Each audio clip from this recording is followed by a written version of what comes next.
Hello friends, welcome to our channel. Today we're going to take a look at another horrible case with you. The case of Sharee Miller. Bruce and Sharee were both born and raised in Flint, Michigan, a city that was once a thriving hub of the Midwest auto industry, but had since fallen on hard times. Sharee Peck Keithley Miller was born on October 13, 1971, and by her own account, she had a deeply troubled childhood. Without a father figure in her life, Sharee grew up in a trailer with her mother, who struggled with addiction and had a string of unstable relationships with men. These men often abused Sharee, starting when she was just 3 or 4 years old. By the time she was 16, Sharee was on her own, and at 17 she got married, became pregnant, and had a child. However, the marriage didn't last, and she remarried and divorced again. Her second husband, Tribby, was convicted of second-degree child abuse after brutally assaulting his own child, causing multiple skull fractures. Tribby was also accused of abusing Sharee's 6-year-old daughter, but he was acquitted due to lack of evidence. Sharee seemed to have a pattern of attracting the wrong kind of men, always searching for someone who could provide her with financial security and emotional stability. By the time she was 26, Sharee found herself a single mother of 3, working multiple jobs to make ends meet, including a position at a nursing home and selling Mary Kay cosmetics. While she wasn't a conventional beauty, Sharee was charismatic and attractive. In 1997, she took a job as an accountant at B&A Auto Salvage, a company owned by 47-year-old Bruce Miller. At this point, Sharee saw Bruce as the kind of stable, successful partner who could finally provide her with the comfort and security she had always been missing. Bruce Leroy Miller was born on July 26, 1951. In his younger years, he worked at General Motors, a common career path for many Flint residents. After leaving GM, Bruce went on to own and operate an auto junkyard, where he would accept old cars and resell their parts. Bruce had 3 marriages and enjoyed activities such as racing and socializing. He was known for his generosity and openness. Initially, Bruce showed no romantic interest in Sharee Keithley, his new employee, but rather offered her support as a single mother facing difficult circumstances. However, Sharee eventually caught his attention, and despite their 20-year age difference, an office romance blossomed. Bruce was flattered by the attention of a younger woman, and they quickly moved from dating to living together. The couple got married on April 23, 1999, in one of Las Vegas's chapels, just 4 months into their relationship. After the wedding, Sharee and her children moved in with Bruce, providing her with the stability she had long sought. Bruce's brother, Chuck Miller, revealed on the TV show Snapped that Sharee often praised Bruce, saying he was the best thing that had ever happened to her, as he provided her with a normal life and the means to make her happy. Chuck's wife, Judy, added that Bruce was smitten with the young, attractive blonde, whom he considered the perfect wife. While friends voiced concerns about Sharee's excessive spending habits, which went beyond her means, Bruce chose to ignore it. Sharee would later admit that she had been trying to fill a constant void by instantly maxing out her credit cards and spending all the cash she could find. Despite her friends' misgivings, Bruce remained unconcerned about his wife's spending habits. Sharee, a hard worker, had a job as a Mary Kay cosmetic saleswoman, allowing her to sell products to customers at home or while traveling across the country to manage her accounts. In fact, Bruce even bought her a computer to support her work. The turning point came with this purchase. In 1999, Sharee Miller stumbled upon adult chat rooms while using her home computer to research a vacation destination. At the time, social networking didn't exist, and text messaging was not common. Instead, people connected with each other in online chat rooms, some of which were adult in nature and allowed users to flirt anonymously, share fantasies, and engage in virtual romances. According to friends, Bruce was aware of his wife's online flirting, but didn't see it as a problem. He loved his wife, was happily married, and planned to adopt her children. He preferred to trust her rather than letting suspicions overshadow their family life. Sharee soon became comfortable in the virtual world and began regularly logging into chat rooms, sharing her deepest sexual fantasies with strangers under various aliases. Detective Kevin Shanlian, who investigated the murder case, testified that Sharee had at least 25 different aliases. In 2016, Sharee admitted that she was glued to the computer. She explained that Bruce worked at the store and had his own business, so he was often away. Sharee spent hours flirting online, driven by a need to control everything.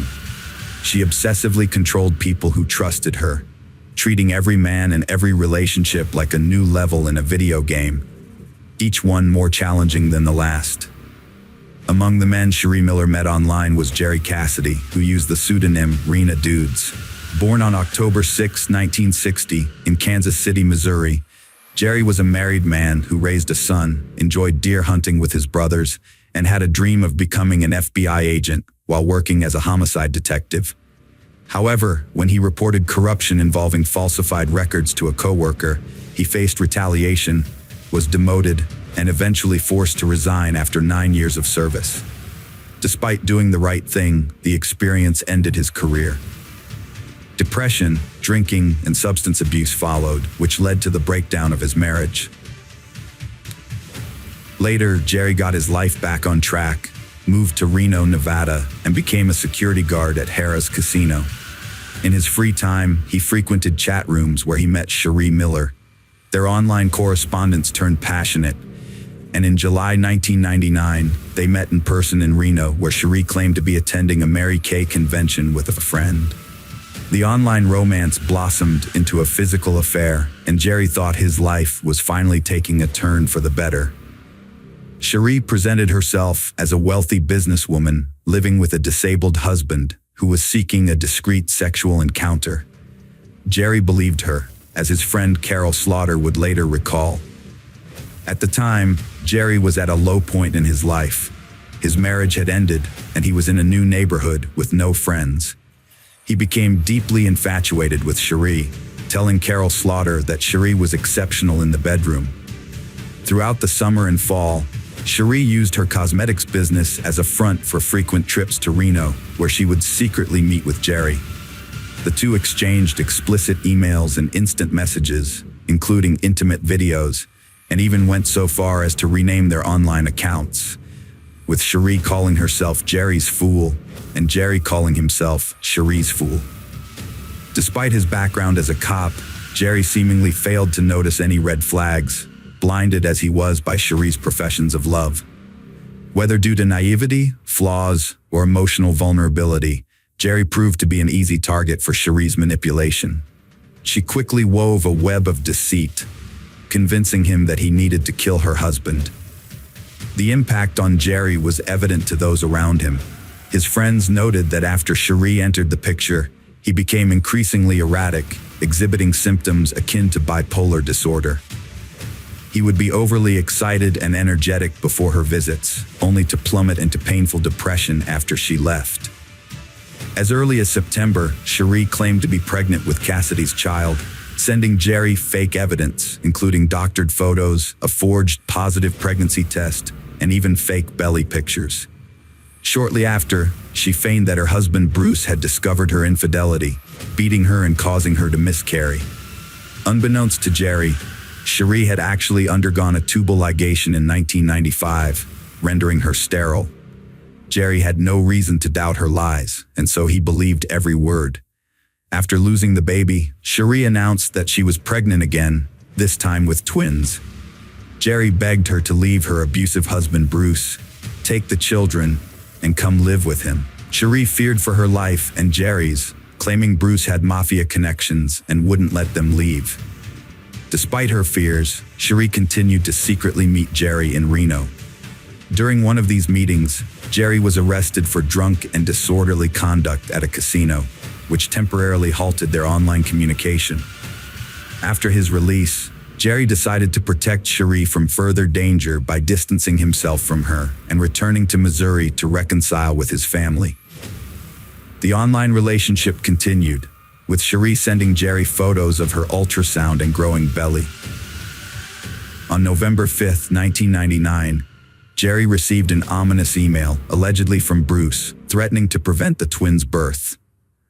Alarmed, Jerry tried to contact Sharee but received a message from her hours later, saying she had to leave for a few days.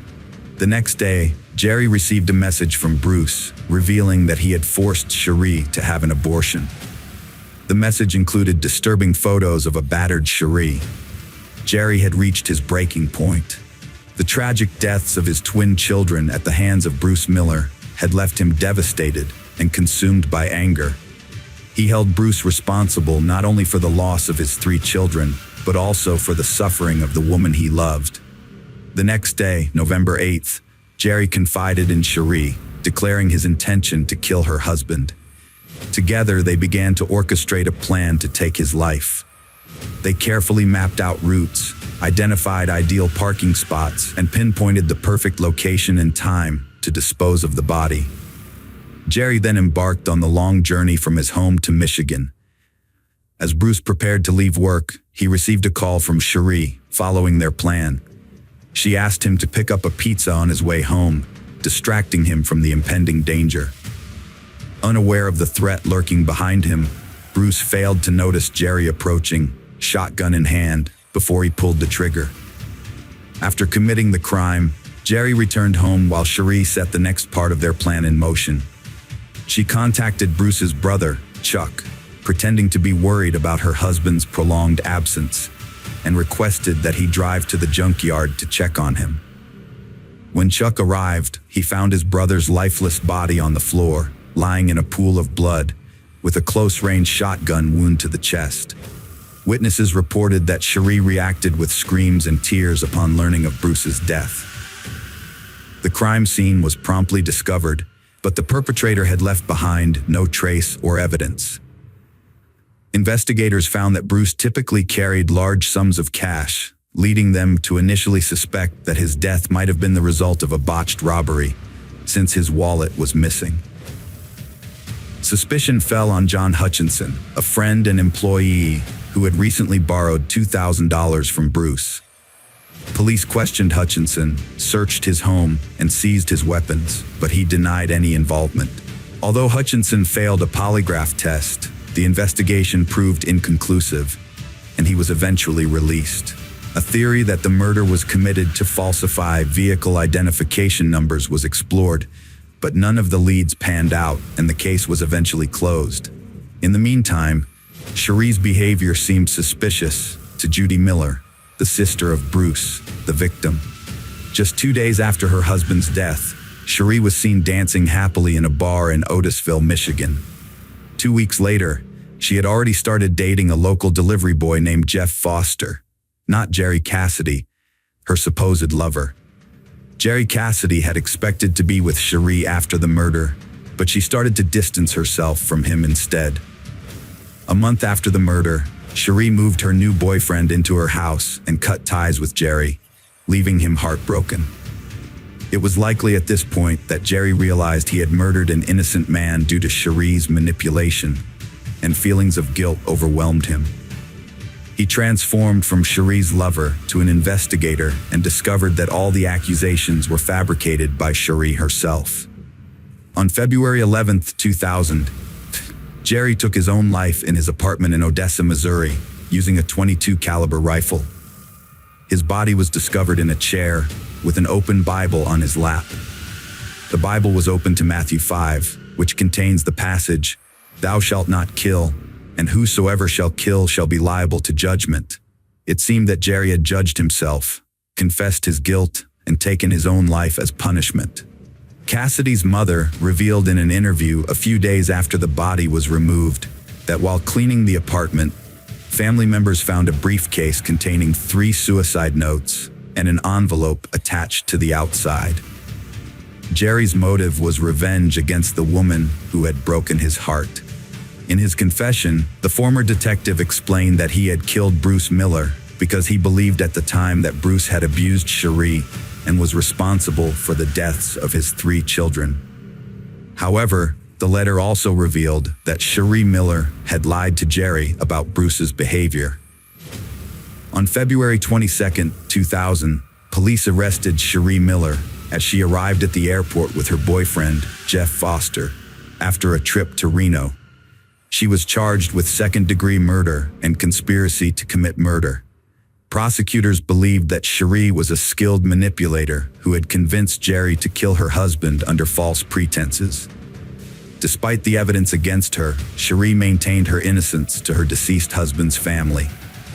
On December 12, 2000, the trial of Sharee Miller began in the state of Michigan, generating widespread national attention due to the unusual nature of the internet-related crime. The public's interest was exceptionally high. The prosecution presented thousands of messages exchanged between Sharee and Jerry, revealing the numerous lies she had told. Sharee claimed she had undergone a fallopian tube ligation years prior, and therefore could not be pregnant with Jerry's children, and that she had never been abused.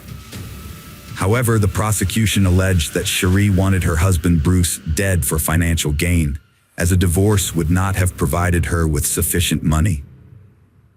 In contrast, the defense argued that Sharee received only a minimal sum after Bruce's death and would have enjoyed a more affluent lifestyle had she remained married. The defense also suggested that Jerry Cassidy was seeking revenge as a spurned lover and had fabricated evidence against Sharee. Sharee told the jury that her online sexual communications with Jerry were merely a fantasy, and that she had lied about her pregnancy to help him cope with depression and about the abuse to deter him from contacting her. Sharee vehemently denied writing the messages that described the crime, implying that Jerry had forged them using his expertise as a homicide detective. However, the police discovered evidence of the messages on Sharee's computer. The online correspondence played a crucial role in the trial. Miller was convicted on December 22nd, receiving a life sentence for murder and 54 to 81 years for conspiracy.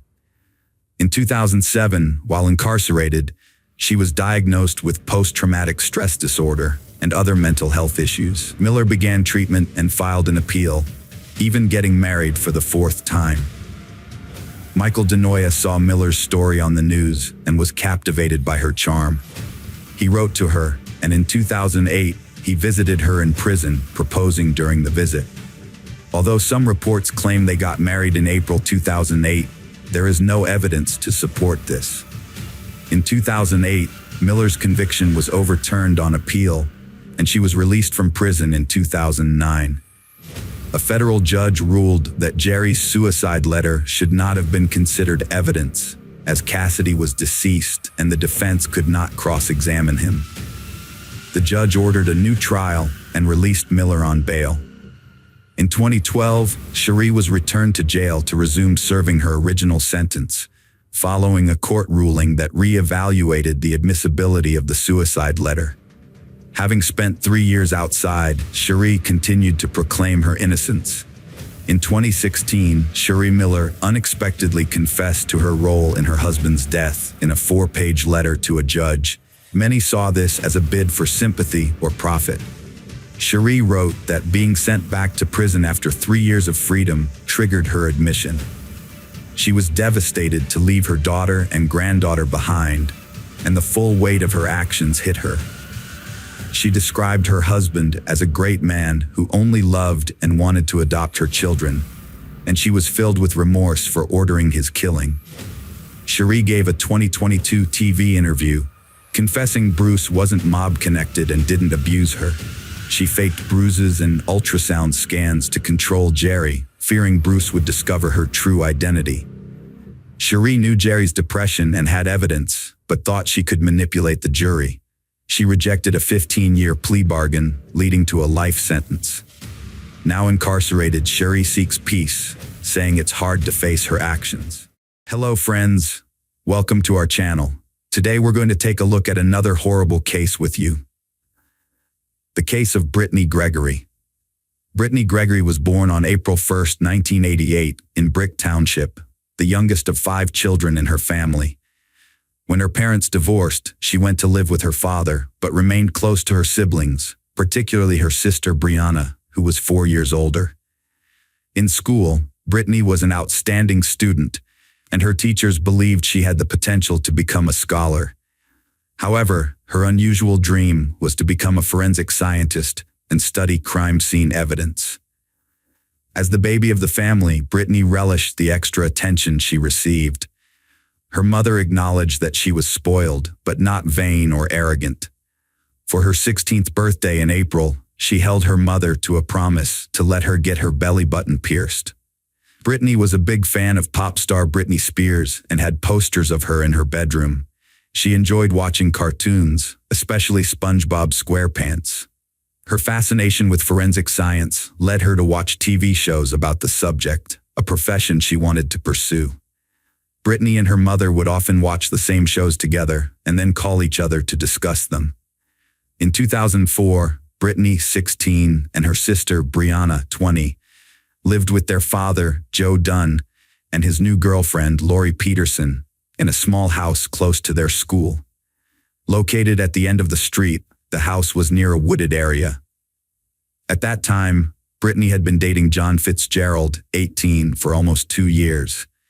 He was a nice guy who had the approval of Brittany's family, and they had a very warm relationship, making them seem like the perfect couple. On Sunday, July 11, 2004, Brittany's mother, Deborah, and her sister Brianna drove to South Toms River, about 15 miles from Brittany's home, to visit her older brother and his wife, who had recently had a baby girl. That evening, around 8:30 p.m., Brittany called her mother on her cell phone, asking for a ride to her boyfriend John's house. Brittany sounded very upset, suggesting there might be trouble. Her mother explained that she was out of town and couldn't drive her, but said that her sister Brianna could arrive in about an hour. Brittany agreed to wait. About 45 minutes after Brittany phoned, Brianna was finally free to call her back, but Brittany didn't pick up. Brianna assumed that Brittany must be sleeping or that someone had taken her to John's, which is why she wasn't answering. However, when Brianna got back home the next morning, she was surprised to find that Brittany was nowhere to be found, although all of her belongings, including her phone, were still at the house. Brianna suspected that Brittany might have spent the night at her boyfriend's house, but it was unusual that she hadn't mentioned it to anyone and had left her cell phone behind. This wasn't typical of Brittany. Seeking answers, Brianna began calling all of Brittany's friends to see if anyone had information about her whereabouts, but none of them knew anything. After failing to reach her sister, Brianna decided to call John, who told her he last spoke to Brittany on Sunday morning, and they hadn't been in touch since. Lori Peterson, a family friend who lived with the girls, reported that she returned home around 10 p.m. on Sunday night, but Brittany was nowhere to be found. Brianna immediately sensed something was wrong and went to the police station to file a missing persons report. At first, the police were skeptical, thinking Brittany had likely run away or was out with friends. However, Brianna convinced them that she had already contacted all of Brittany's friends and her boyfriend, and none of them knew her whereabouts. Brianna was certain her sister wouldn't run away from home because she was an exemplary student who spent most of her time in the library. Brittany always notified her family before leaving the house, and all her belongings, including her money and phone, were left behind. After Brianna persuaded the police that her sister couldn't have disappeared on her own, they launched an investigation. The officers first searched Brittany's room at home, inspecting her belongings, including her purse with her phone, ID, and makeup. Although they didn't find any suspicious evidence, they still interviewed everyone living in the house and ruled out the possibility that someone close to Brittany was involved in her disappearance. The police launched a thorough search of the area surrounding the house, checking every nearby residence, scouring the property, and interviewing neighbors. Their goal was to find potential witnesses who might have seen or heard anything unusual. As they surveyed the scene, they noted the house's location at the end of the street, as well as the wooded area directly across the street. During their canvassing, none of the neighbors reported anything suspicious, except for one woman who recalled seeing Brittany walking down the street toward her own house late on Friday night, when it was already dark. Although this sighting occurred 2 days before Brittany's disappearance, investigators took note of it, recognizing it as a curious detail that didn't quite fit the image of the modest, bookish girl who rarely ventured out without her parents' permission. This raised questions. What had prompted Brittany to venture out so late, and was she actually allowed to do so? The police were eager to determine whether Brittany was as innocent and homebound as her sister had described her. Numerous police interviews with Brittany's family, neighbors, and teachers revealed that everyone spoke highly of her, with no one having anything bad to say. In her conversation with the police, Brianna mentioned that Brittany and her boyfriend, John, had a strained relationship lately with frequent arguing. On the day of her disappearance, the couple had another fight, leaving Brittany upset and wanting to visit John that evening to make amends.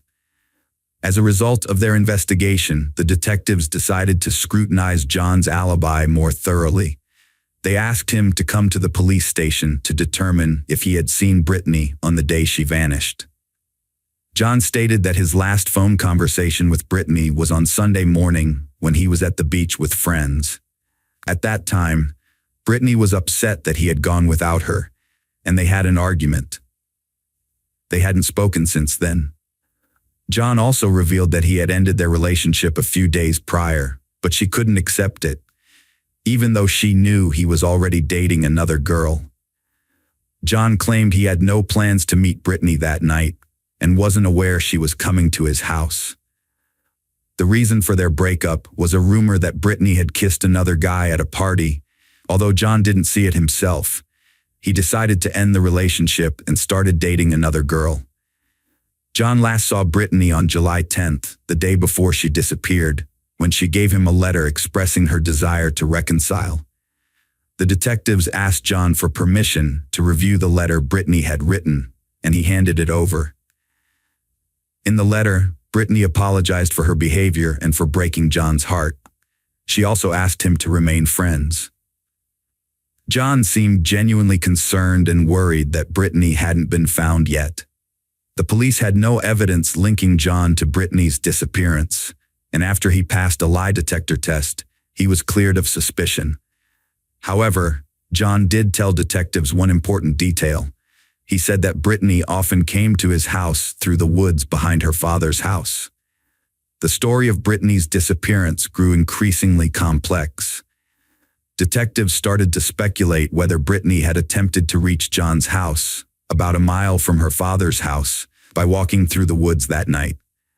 Given the darkness, she could have easily gotten lost or encountered difficulties along the way. The police launched a search in the woods, focusing on the path that began near her house and which she likely took. Walking in the woods at night was frightening and perilous, raising the question of why a young girl like Brittany wasn't intimidated by the prospect. The forest search continued for 3 days, but yielded no results. Just when the investigation seemed stuck, a woman came forward who had been with her brother in a nearby park on the night Brittany vanished. The park was quiet and deserted, with no cars present, except for a distinctive Chevrolet pickup truck that drove by. The woman noticed the truck, even recalling its license plate. Following a thorough investigation, authorities discovered the truck was registered to 23-year-old Anthony Geiger.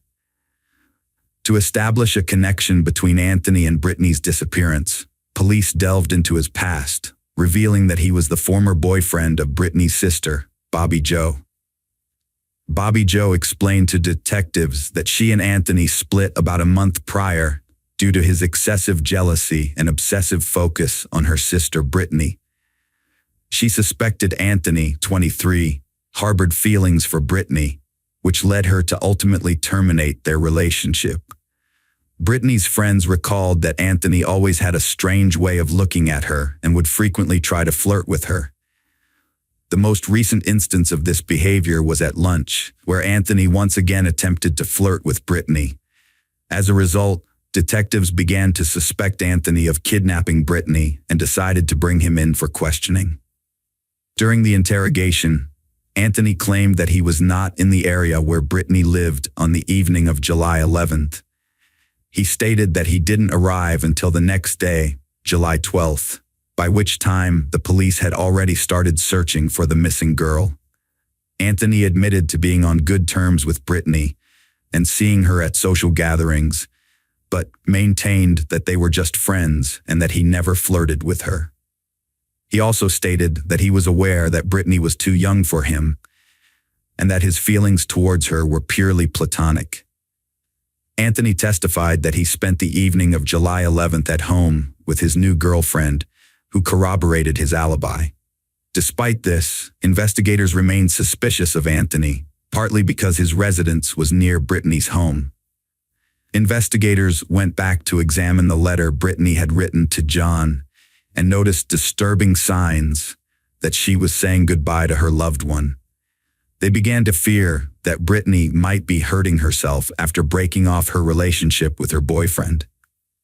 However, Brittany's parents rejected this version, believing that their daughter was smart and determined and would not give up her grand plans because of her breakup with her boyfriend. They believed Brittany was too in love with life. After the investigation stalled once more, the police turned to the media to seek help from the public in finding potential witnesses. To bolster their efforts, officers from other areas joined the investigation. Frustrated with waiting, Brittany's parents took an active role in the search, going door to door in the neighborhood, asking questions, although this approach yielded no results. The police refocused their attention on Brittany's home, where everything began. Even if she had indeed walked through the woods to meet her boyfriend, it was puzzling that she had left her phone behind in her room. Could someone have abducted her from the house itself? If so, was it someone she knew and trusted? During a meticulous search of the house, the police discovered a crucial piece of evidence in Brittany's room: her personal diary, containing a handwritten letter. The contents of this letter proved vital to the investigation, lifting the shroud of secrecy surrounding the family's relationships. Brittany wrote about her life in a letter, describing her relationships with friends and her boyfriend, as well as her schooling. She also shared details about her family, explaining that it was dysfunctional. Every Sunday, she visited her older brother, who was in jail. Her mother was a drug addict who had abandoned her when she was just 9 years old. Now Brittany lived with her father, with whom she was not close, and his girlfriends. Brittany admitted that she wasn't perfect and had done things she wasn't proud of. However, she was determined not to follow in her parents' footsteps and wanted to succeed in life. Her dream was to become a forensic scientist and help solve crimes. After reading the letter, the police widened their search to include Brittany's family, who had not previously been suspected. Detectives began investigating each family member and discovered that a male massage parlor was operating from Brittany's home.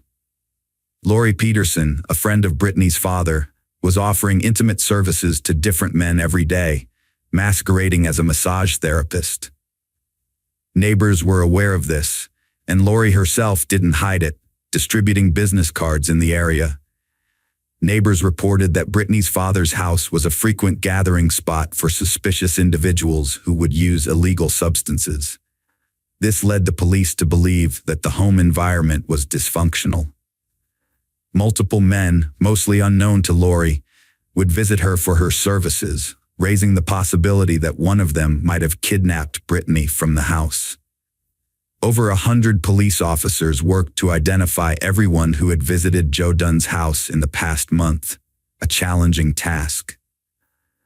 A week after Brittany's disappearance on July 18th, the police announced they had arrested a murder suspect, stunning Brittany's family, who were still searching for her since her body had not been found. When Brittany's mother, Deborah, saw a picture of the suspect on television, she recognized him as her longtime friend, 38-year-old Jack Jr. He had been a close family friend for 20 years, attending all their family gatherings. In fact, his daughter was engaged to Brittany's brother, who was currently in prison.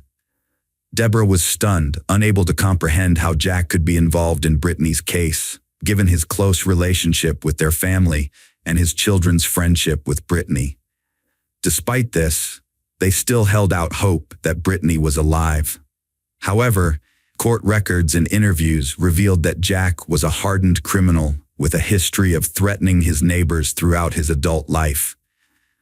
He had been arrested over a dozen times in the last 10 years alone and had served time in state prison for theft and parole violations. His numerous crimes included breaking into cars, houses, and garden sheds, as well as drug use and sales. He had even threatened a man with a baseball bat and fought with police. Many of his offenses went unreported, as people were afraid of him. The last time Jack was sentenced, he received 5.5 years in prison and was released just a year before Brittany's disappearance. Although Brittany's parents suspected that Jack might steal from them to fund his drug habit, they never thought he was capable of harming their daughter. After Jack's arrest, the details of how the police connected him to Brittany's disappearance came to light. It started with a call to the police station. The caller reported that a few days prior he had met Jack, who had confided in him about back pain he was experiencing due to burying a girl's body in sandy soil. Jack boasted that the burial site would never be discovered and asked for advice on how deep to bury the body to avoid attracting animals. The police asked the informant to come to the station and suggested he wear a wire to meet with Jack. Jack questioned him about the crimes, including the murder. The informant agreed, and during the meeting, Jack revealed that he had buried the girl's body in a secluded area, claiming it would never be found. Although he admitted to committing the murder, he refrained from mentioning Brittany's name. In addition, Jack revealed his intention to eliminate someone who possessed too much knowledge, gesturing towards his friend Tommy, who was present in the car but didn't overhear the conversation. This led the detectives to believe that Tommy held crucial information that could crack the case, since Jack wouldn't have wanted to silence him otherwise. The detectives brought Tommy in for questioning at the station, but he refused to cooperate, claiming he knew nothing. However, the detectives were certain he was lying, and to prove their point, they played a recording of Jack stating he wanted to kill Tommy due to his knowledge. Realizing he was in danger, Tommy decided to collaborate with the authorities. According to Tommy, on the night Brittany vanished, he and Jack were driving around the neighborhood, smoking crack. They stopped in front of Brittany's house, and Jack decided to enter the house to discuss some matters with her father. When he entered, the house was empty except for Brittany. 5 minutes later, Jack returned to the car with Brittany, who sat in the back seat. Tommy was perplexed and asked what was happening, but Brittany remained silent, gazing downward.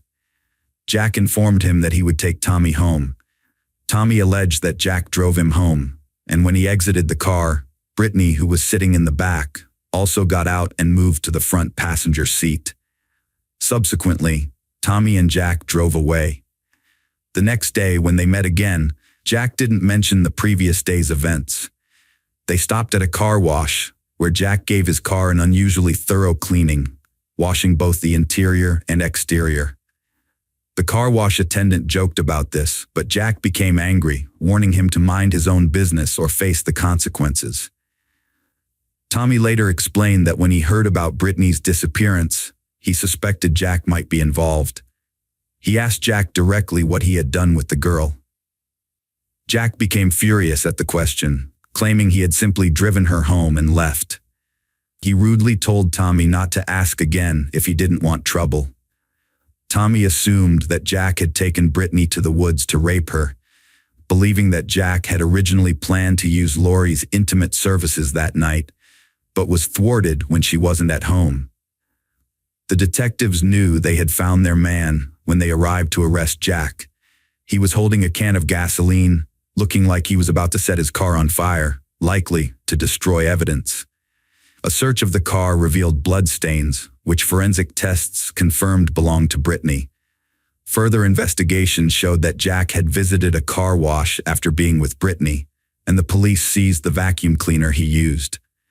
Criminologists found sand particles stuck together with Brittany's blood inside the vacuum, leaving no doubt about its origin. Although the police had gathered strong evidence, Jack refused to admit to kidnapping and murdering Brittany and remained silent about the case.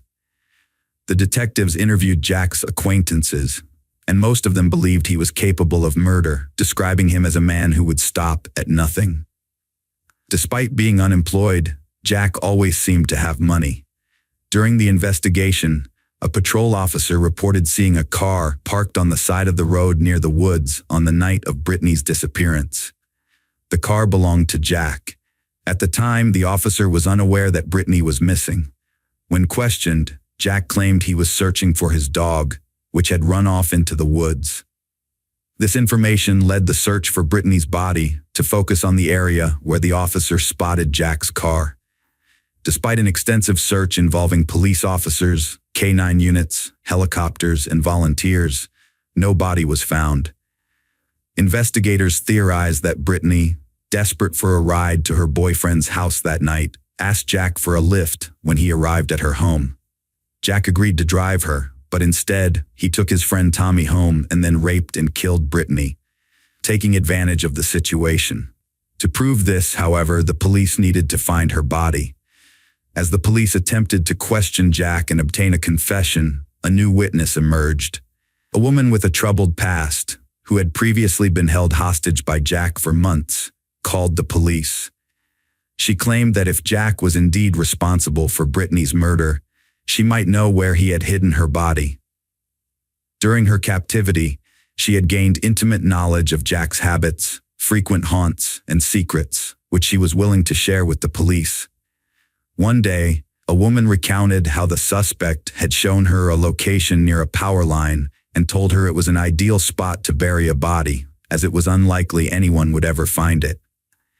Initially, the detectives were skeptical, but they began questioning her. She described the site as being in Lakewood, with sandy soil. This detail sparked a memory for the police, as an informant had previously mentioned that the suspect had complained about the difficulty of burying a body in sandy soil. The authorities decided to search the area the woman had described, which was just 3 miles from Brittany's home. Despite conducting an extensive search over several days, they found nothing. However, they persisted, motivated by the similarity between the sand found in the vacuum cleaner used by the suspect at the car wash and the soil in the area. Over 100 people searched the dense forest on the border of Monmouth and Ocean counties daily. Finally, on Tuesday, July 27, 2004, 15 days after Brittany was reported missing, her grave was discovered. 3 New Jersey K-9 officers, who had joined the search on the weekend, found her body. The naked body of the young girl was found in a hole, with a necklace bearing her name hanging around her neck. The detectives immediately confirmed it was Brittany's body. The medical examiner performed an autopsy, but was unable to determine the exact cause of death due to the decomposition of the body over 2 weeks. The examiner could not rule out strangulation or suffocation, as Brittany had suffered both head trauma and strangulation. Brittany's body showed no clear signs of sexual assault, although the medical examiner did not exclude the possibility of rape having taken place. Jack ultimately decided to accept a plea bargain after consulting with his lawyer. Brittany's family also agreed to the deal to avoid a lengthy and draining trial. According to Jack, Brittany asked him to drop her off at her boyfriend's house, and he agreed. First, he drove Tommy home, and then he planned to take Brittany to her boyfriend's house. But before doing so, he pulled over to the side of the road and started smoking crack. This enraged Brittany, who began yelling at him and slapped him on the arm. This angered Jack, and he started punching Brittany. He admitted to punching her in the face and head at least twice, because she tried to intervene and stop him from smoking. After Brittany was beaten, she started making gasping and gurgling sounds. Meanwhile, Jack was getting high as blood flowed from her nose and mouth. When he finally paid attention to her, Brittany had stopped breathing. He realized she was dead and decided to get rid of the body. However, the authorities didn't believe his story because the medical examiner found signs of strangulation on Brittany's body that Jack had left out. Additionally, he couldn't explain why Brittany was found without any clothes. The prosecution thought the crime was motivated by sexual intentions, and an Ocean County grand jury accused Jack of murder on February 9, 2005. Jack later admitted to purposely and knowingly causing serious bodily injury that resulted in death on October 18, 2005. He was sentenced to 30 years in prison without parole on January 13, 2006. Hello friends, welcome to our channel. Today we're going to take a look at another horrible case with you. The case of Ronell Burns. On November 6, 2021, around 9 p.m., a concerned neighbor called emergency services to report hearing frantic screams and multiple gunshots coming from a nearby house.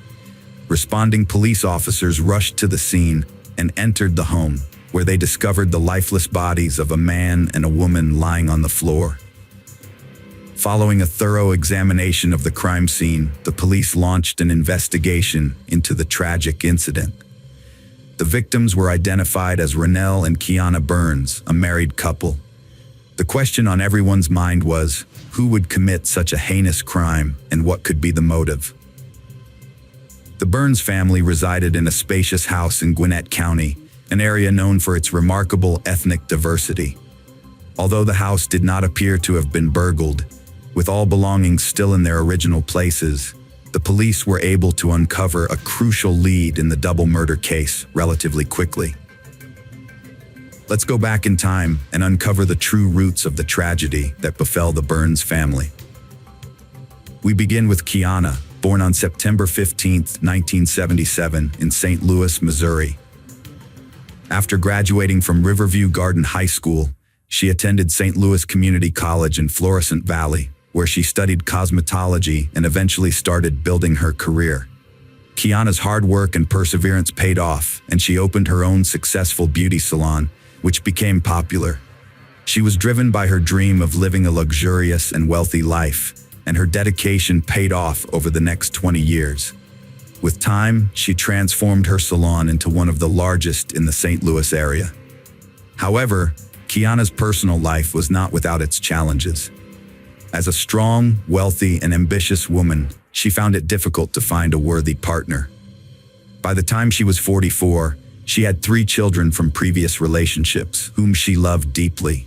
Her family described her as a great and loving mother, a supportive friend, and a successful businesswoman. Kiana seemed to have it all when she met her future husband, Ronell Burns. Ronell Burns was born in St. Louis, Missouri, on May 14, 1975. After graduating from the High School of Fashion in 1994, he played on the basketball team and even competed for a state championship. With a driven and ambitious personality, Ronell thrived on competition and always aimed for greatness. Before meeting Kiana, Ronell had 2 children from a previous relationship.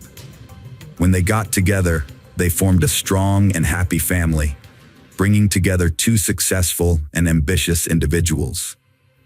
On September 13, 2012, Ronell and Kiana officially tied the knot in a beautiful wedding ceremony attended by numerous relatives and friends.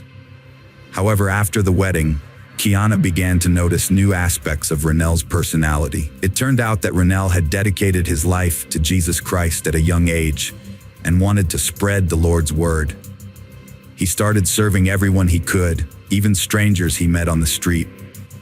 Ronell created a website where he coached and preached, claiming that God spoke to him in his early years, instructing him to help people, and that he had the power to make things happen in life. Ronell continued to minister, and his video messages became extremely popular on the internet. Apart from being a church coach, he was also a financial counselor and insurance agent. He founded a company called Traditional Financial Solutions, with the goal of helping people worldwide achieve financial independence. Ronell achieved significant success in his business and efforts to help others, and his speeches drew large crowds. Kiana supported her husband, and together they gained online popularity as Ronell was already well known as a leader and coach in the 6-figure ambition online program for entrepreneurs. He had a substantial online presence with over 7,000 followers on Instagram, and 2,000 subscribers on YouTube, where he ran an educational video channel. Ronell and Kiana Burns merged their families and business expertise, and together they created something remarkable that touched thousands of people's lives. Kiana was a sought-after speaker at business events, where she shared valuable lessons and inspiration on how to succeed. She also had a large following on Instagram, with 14,000 followers, where she shared insights into her family life and inspirational quotes. In a popular video message, a stylish and well-branded couple shared their insights on entrepreneurship, highlighting how it had positively impacted their lives and those of thousands of their subscribers. They reiterated their mission to empower their audience with the skills to achieve success as entrepreneurs and build their own businesses, rather than being employed by others.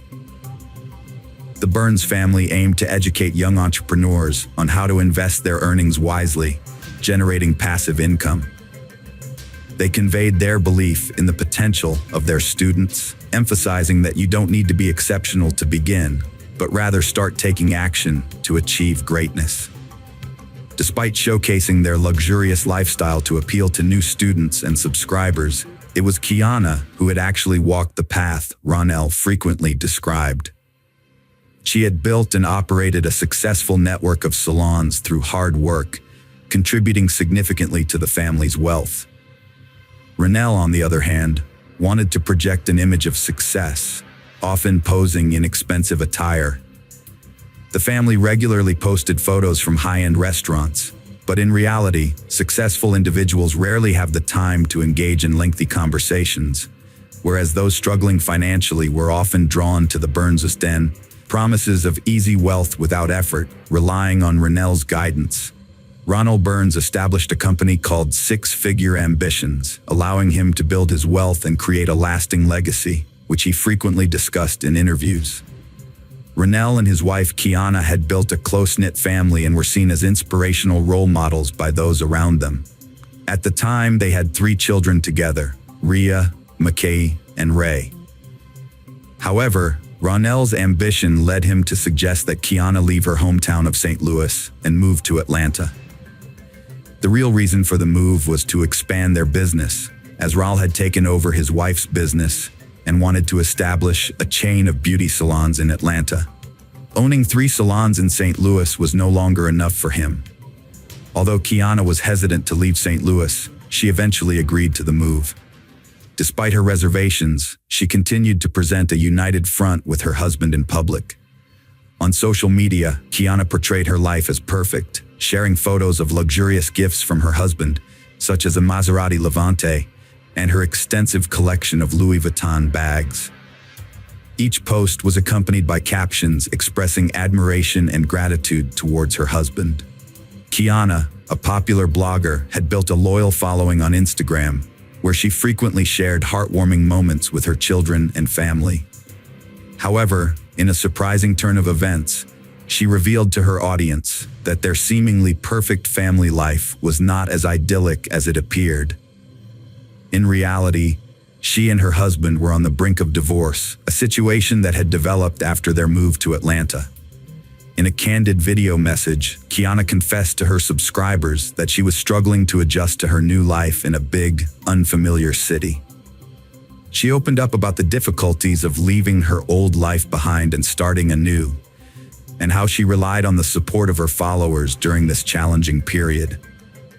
Although Kiana's Instagram feed presented a picture of happiness and unity, behind the scenes, her family was going through a tough time.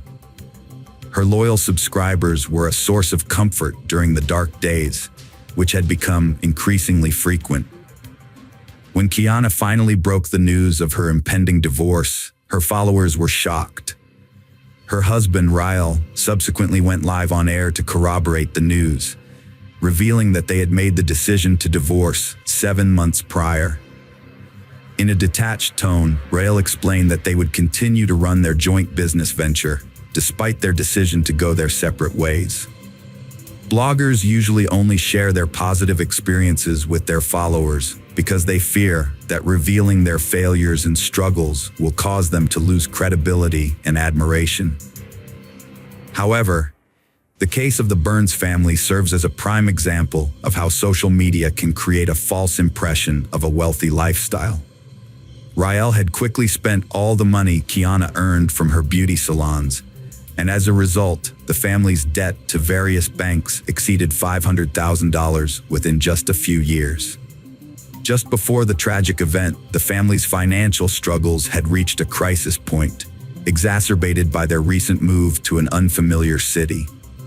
Kiana went live on social media, asking her fans to pray for her strength as she struggled to cope without the support of family and friends, especially while taking care of her children. In the live stream, she spoke about the recent changes in her life and how she and her husband had moved to Atlanta just 5 or 6 months prior to expand their business. Kiana emphasized the importance of prayer and having a supportive network of loved ones to help during difficult times. Kiana kept secret the true reason for the division in the family: Rael's repeated cheating and promiscuity, which was never visible in their public Instagram life. That same night, Kiana posted a cheerful video of herself dancing at home with one of her daughters. However, a tragic event occurred a few hours later. Kiana and Rael got into a heated argument, and in the aftermath, Rael was shot, and Kiana was found dead in another room with a gun in her hand, suggesting she was the one who made the decision. Some people believed Kiana was driven to kill her husband after discovering his infidelity, while others thought the couple was heavily in debt and that Rael was a con man who had cheated her financially. Investigations revealed that Rael was a serial cheater in his previous marriage, wasting his wife's money and leading to financial ruin. When Rael met Kiana, a successful career woman, their combined fortune and experience seemed promising. However, their business ventures eventually failed, leaving only Kiana's beauty salon operational. Despite Rael's lack of income, he continued to present himself as a successful businessman on social media, hiding their true financial struggles and relationship problems. Behind their pious Christian facade, Rael and Kiana lived a life of luxury, frequently quoting the Bible and flaunting their wealth on social media.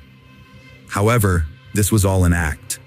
In reality, Rael worked for an insurance company that preyed on middle and lower income families, and he even attempted to recruit his own family and friends into the scam. Their lavish spending eventually led to bankruptcy, forcing them to sell off some of their assets to pay their debts. Despite this, the couple continued to project an image of happiness and success, even considering a move to a bigger city to further their fraudulent activities. Kiana was well aware of Rael's infidelity and was tired of being silent and forgiving. Eventually, they decided to divorce, with Rael falsely accusing Kiana of infidelity to justify the split. Devastated, Kiana knew that their family and friends were oblivious to the couple's problems, as Rael had carefully concealed the truth to protect his reputation. On October 20th, just 10 days after Rael filed for divorce, Kiana appeared on live TV, looking uncharacteristically somber. Her usual bright smile had given way to an expression of concern and sadness. After divorcing his first wife, Rael Burns had remarried Kiana, a successful and wealthy woman. He had reinvented himself as a devout guru, presenting a changed and reliable image. But beneath the facade, he remained the same, exploiting Kiana's trust and wealth by pretending to be a successful businessman. On November 9, 2021, 44-year-old Kiana Burns ended her tumultuous marriage by fatally shooting her husband, 46-year-old Rael Burns, before taking her own life. The couple, who left behind 8 children, had no reported history of domestic violence at their Atlanta home, according to the Sandy Springs Police Department.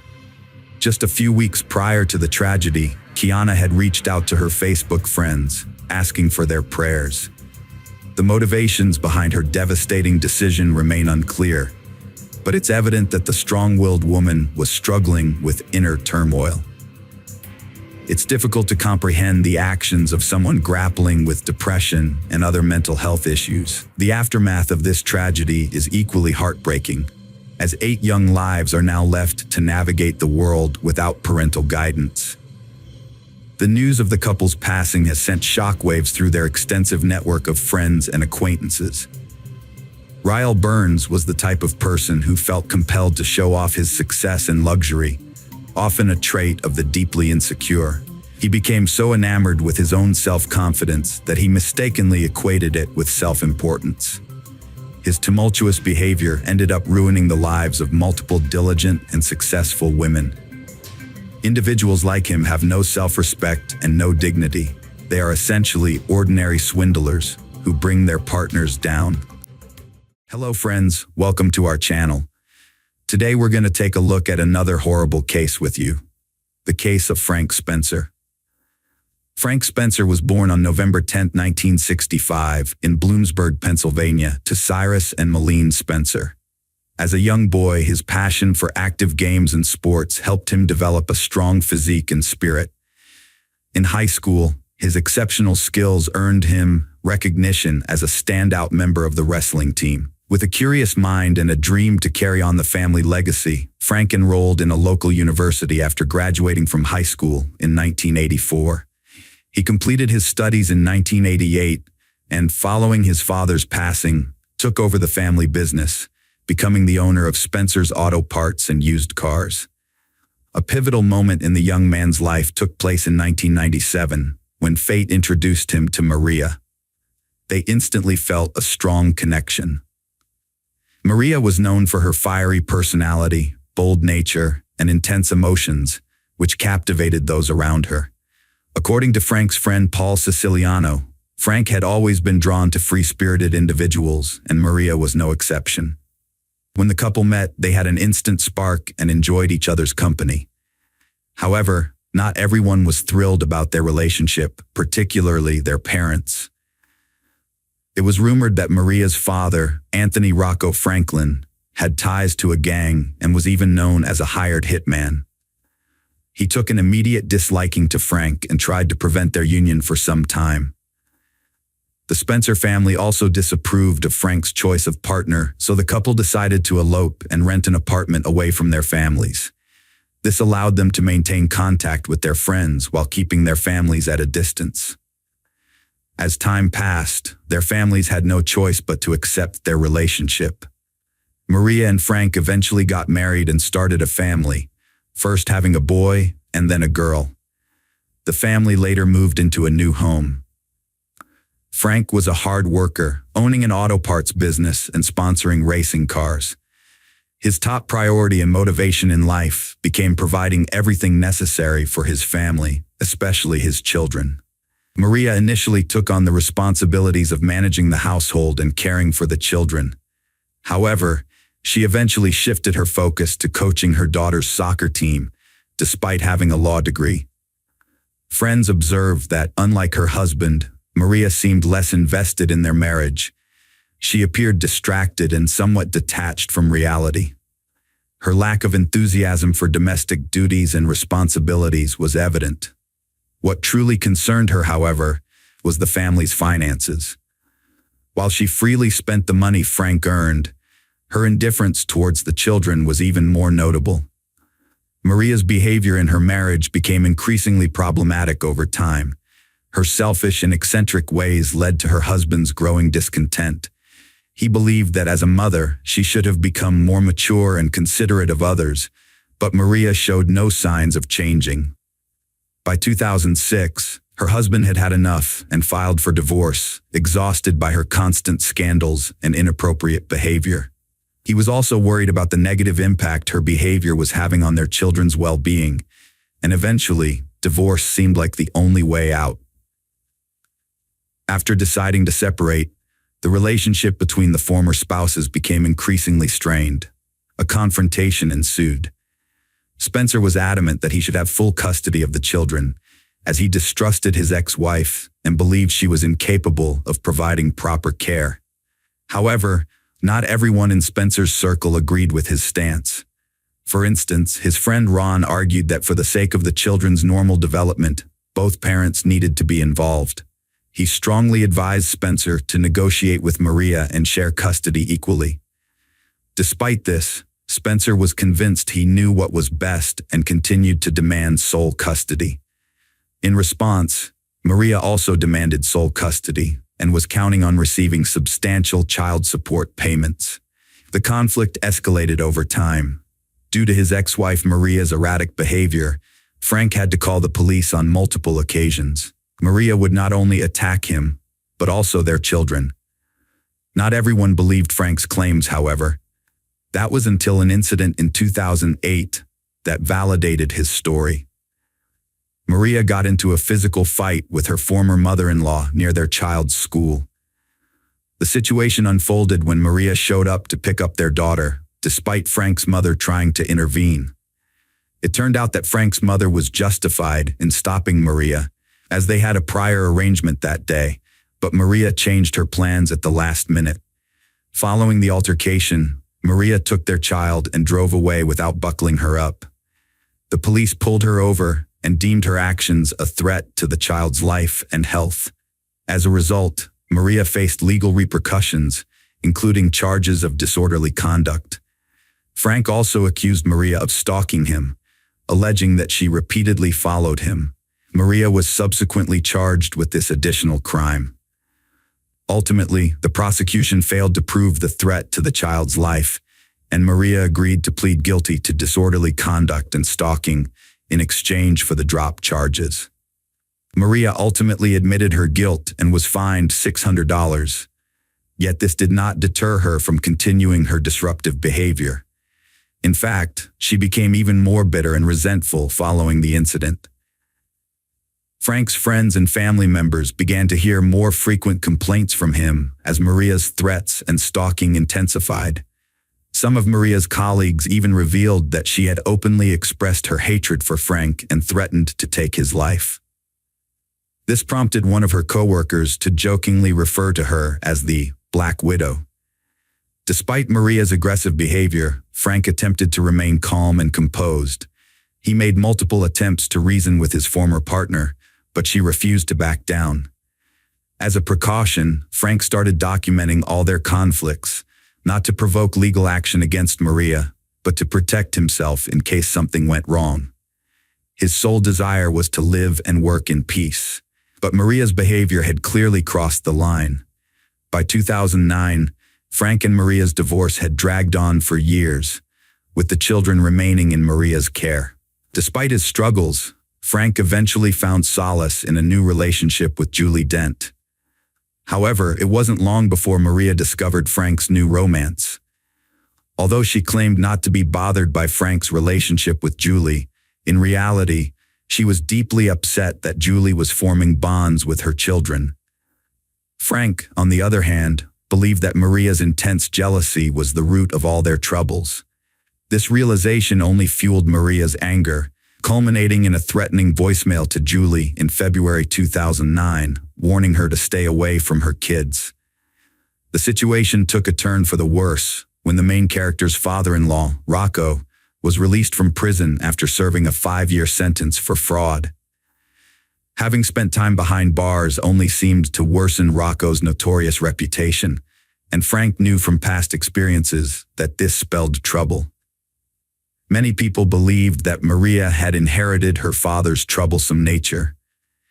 This development made Frank's circle notice that he had become increasingly pensive and worried, and with good reason.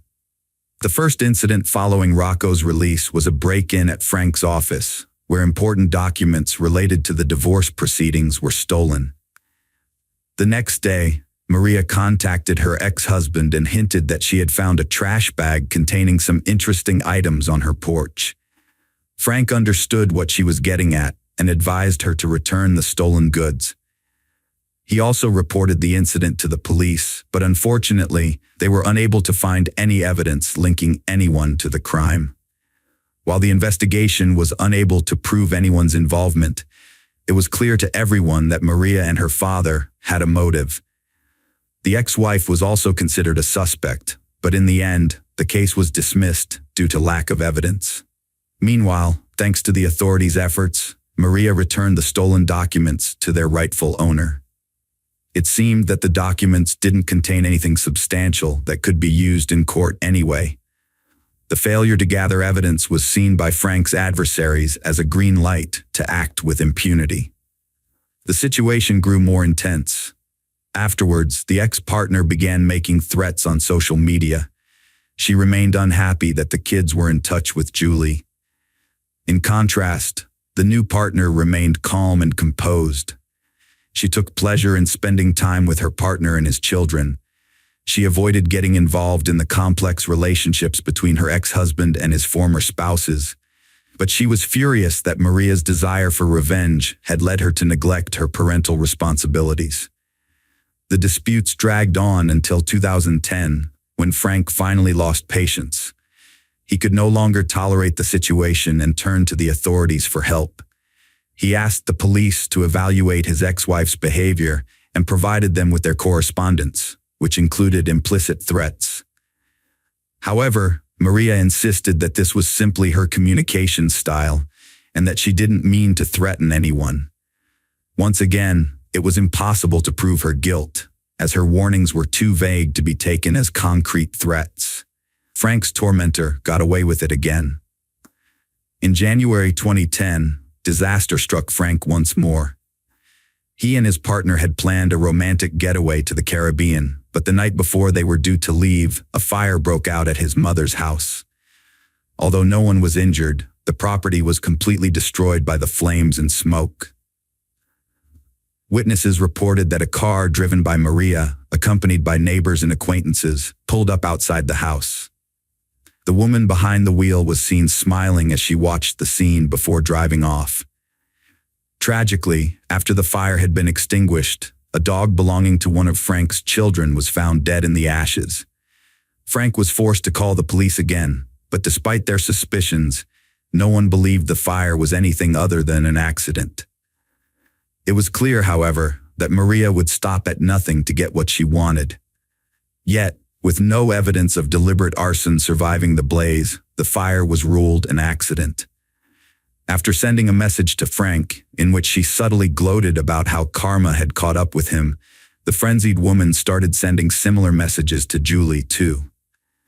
As the police failed to take action, Maria became increasingly audacious, eventually feeling bold enough to make public threats against her ex and his new partner.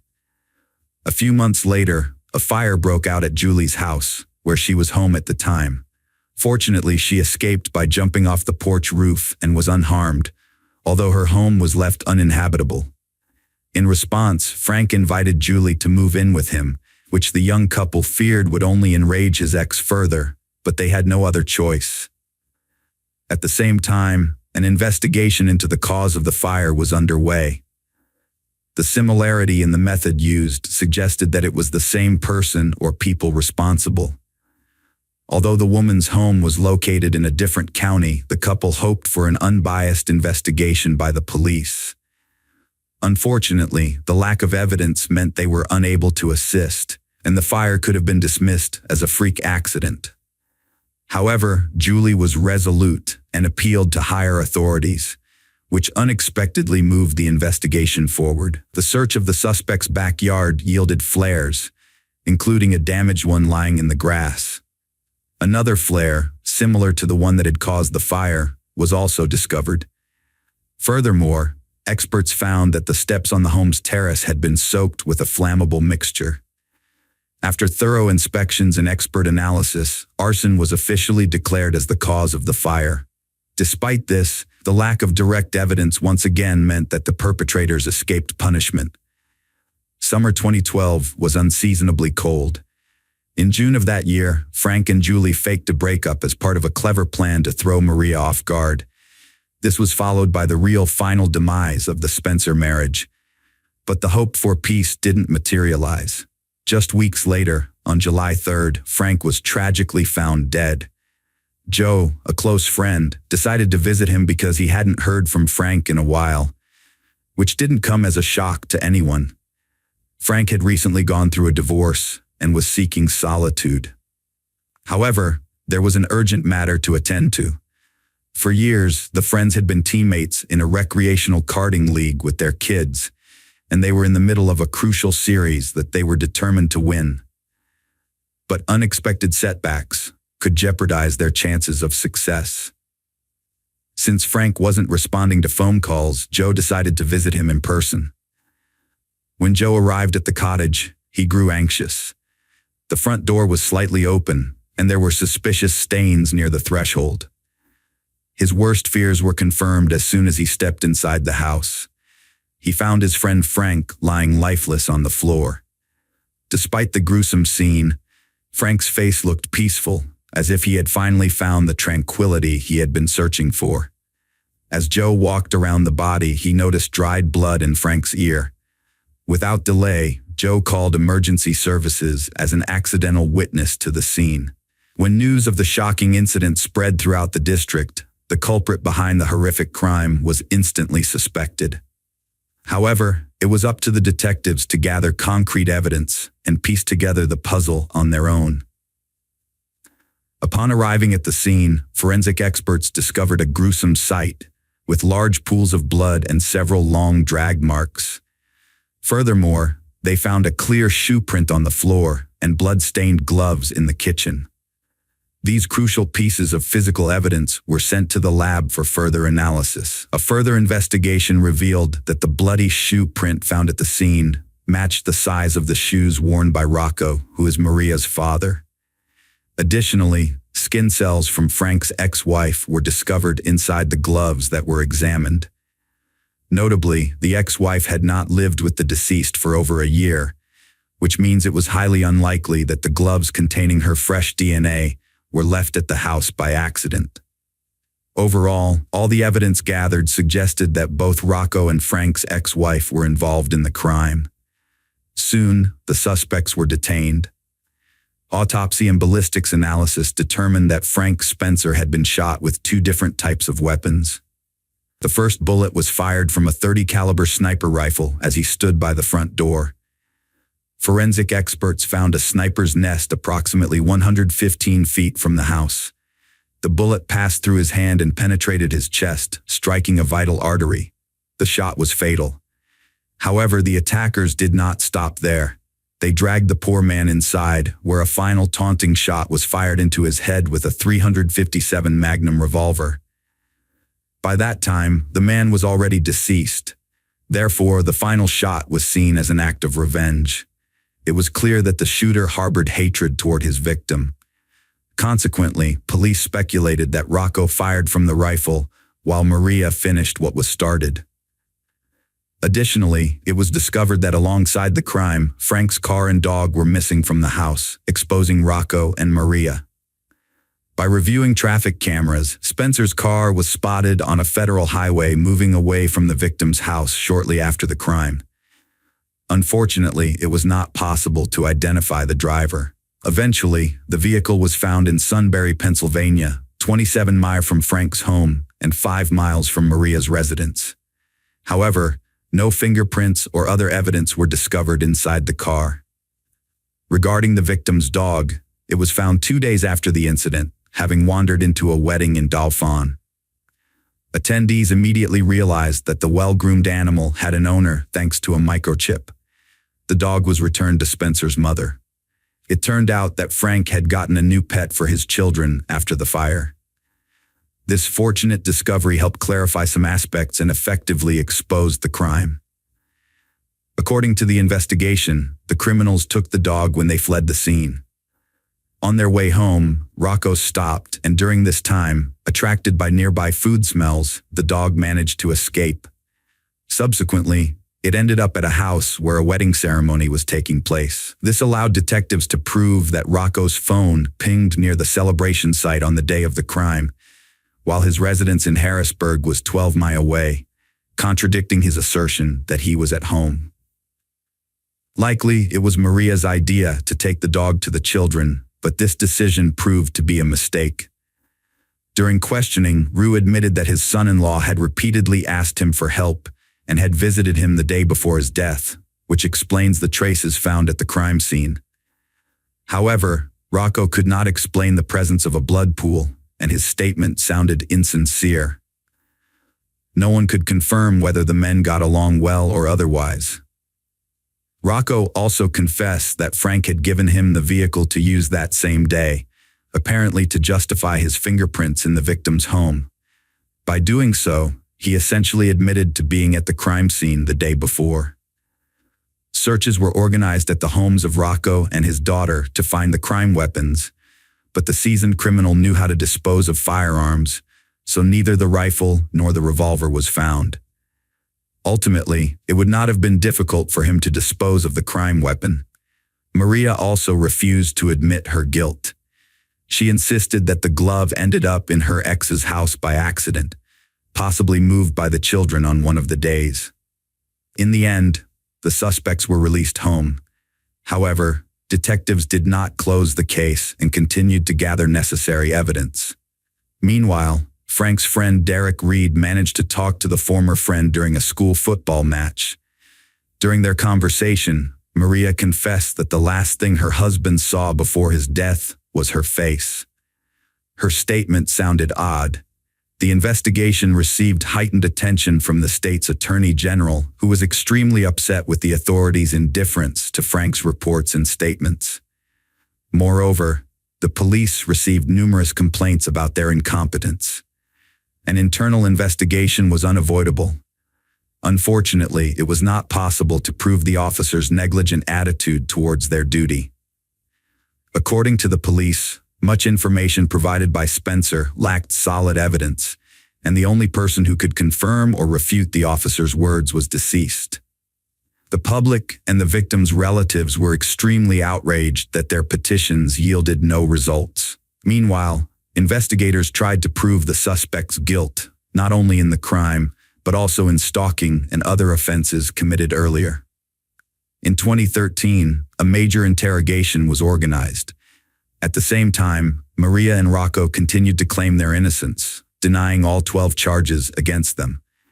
Their unwillingness to cooperate with the investigation led to accusations of providing false testimony. Prosecutors believed that the suspects arrived at Spencer's house together and chose not to use their own transport to avoid drawing attention. Thus, they fled the scene in the victim's car. In late 2014, Maria was arrested again. By this time, Rocco had managed to flee after the last interrogation. He boarded a plane and flew to Colombia. The investigation interpreted the man's behavior as flight and proof of guilt. For 11 months, the criminal was elusive. Eventually, he was apprehended in Buenos Aires, Argentina, after being arrested by local police and fighting extradition to the U.S. However, the criminal's efforts were in vain, and he was sent back to his home country. Justice prevailed in the fall of 2015. Maria's trial took place, and she continued to deny her guilt, shifting the blame to her father. The accused claimed she loved Frank and never wished for his demise. However, numerous witnesses exposed her true character, recounting long-term threats, stalking, and arson. The trial lasted just over a week, and in the end, the jury delivered their verdict, finding her guilty on all counts, including deprivation of life, arson, burglary, providing false statements, conspiracy, and making threats. Maria was sentenced to life imprisonment without the possibility of parole, plus an additional 50 years. Eyewitnesses claim that Maria smiled constantly during the trial. "I didn't end his life, so I tried to stay optimistic," she explained in a later interview. A few years later, trials began for Rocco. He was extremely displeased with his daughter's accusations. The defendant insisted he was merely helping her, but was against violence. It was Maria who insisted on the crime. However, physical evidence suggested otherwise. Finally, in the fall of 2018, Anthony Franklin was found guilty of deprivation of life, as well as robbery and arson. He received a life sentence without the possibility of parole, plus an additional 45 years. Upon sentencing, the 77-year-old man blew a kiss to the prosecutor and the lead detective before cursing the judge. Years later, Rocco sought a retrial, claiming his defense attorney had been ineffective, which led to his conviction. Maria also attempted to appeal her case. However, both father and daughter's efforts were fruitless. Every divorce has negative consequences, but for some people, it leads to severe financial problems and emotional distress, resulting in changes to their social status and lifestyle. However, with time, things usually stabilize. Frank Spencer's situation was an exception, as his breakup ultimately proved fatal. It's worth noting that the relationship he was in was extremely toxic. By staying with his partner, Frank was in effect nurturing a dangerous enemy and putting his own life at risk. Hello friends, welcome to our channel. Today we're going to take a look at another horrible case with you. The case of Brandon Duran. Brandon Duran was born in 1980 in San Diego, California. Brandon's father was an avid motorcyclist and a former member of the Bandidos Motorcycle Club, which the FBI considers a criminal organization, the second largest in the world after the Hells Angels. His parents divorced when he was around 10 years old. However, they maintained a good relationship and were equally involved in their son's upbringing. His father's love of motorcycles gradually passed on to Brandon. At the age of 25, he had his own motorcycle which he had assembled by hand and treasured dearly. He often spent time with other bikers, but did not belong to any motorcycle club. The unexpected death of Brandon's father in April 2005 was a very challenging experience for him. Trying to overcome the growing depression, Brandon decided to make a change in his life. He got on a motorcycle and drove to Las Vegas. After living in Vegas for about a year, Brandon met 24-year-old Amber Andrews, whose company helped him forget his problems. Their romance happened quickly, and they got married just 2 months after meeting. By this time, Amber was already pregnant. In December 2006, she gave birth to Brandon's son, Brando. The birth of a child was a crucial change in Brandon's life. He became a caring father and husband who worked at a high-paying job and prioritized his family over his personal interests. However, the same could not be said about Amber. Seemingly indifferent to the birth of their child, she remained devoted to her lifestyle, frequently attending biker gatherings and various parties. As a result, their family's relationship began deteriorating rapidly, sometimes leading to conflicts. Inevitably, this situation culminated in a divorce, filed 4 years after their wedding. Brandon was granted full custody of the child, as he was better able to provide for both himself and his son. After the divorce was finalized in 2010, Amber returned to her hometown of Meeker in Oklahoma, while Brandon went back to San Diego with his son.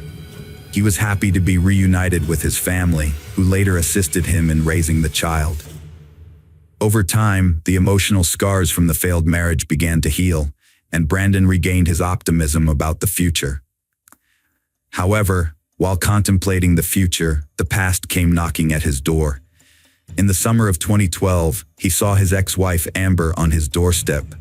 She wanted to reconcile and asked him to give their relationship another chance. The feelings that Brandon had diligently suppressed resurfaced. He believed in the sincerity of his ex-wife and agreed to a fresh start.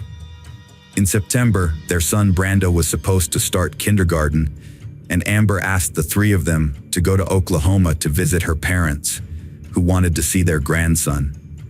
Brandon agreed, and they started preparing for the trip, planning to stay in Oklahoma for about a week. A few days before Brandon, Amber, and their son returned to San Diego, Van Emblem contacted the Oklahoma State Bureau of Investigation.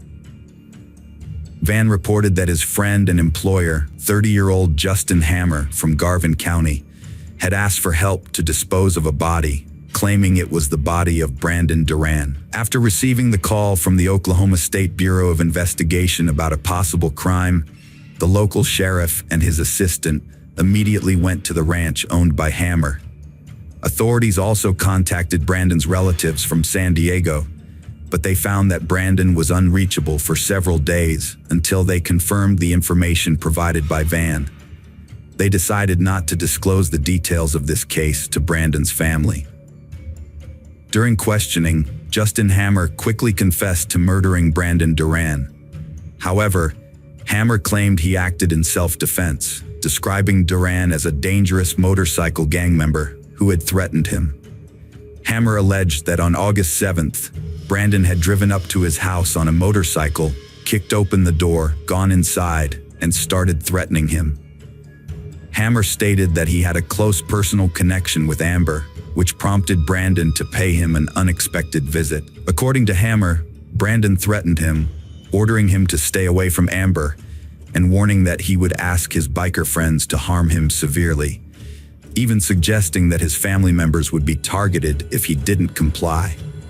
Supposedly, Hammer then picked up a shotgun from the corner of the room and fired it, only to discover that he had killed Brandon. Afraid of retaliation from the Banditos motorcycle club, Hammer chose not to contact the police and instead opted to cover up all evidence of the incident. Justin relocated the body to the bathroom, where he dismembered it using a saw and then placed the parts into 5-gallon buckets.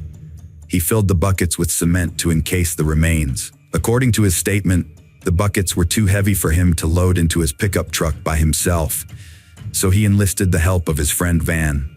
After disposing of the body, Hammer thoroughly cleaned the house to remove any evidence. He then burned the cleaning supplies, gloves, and rags he had used.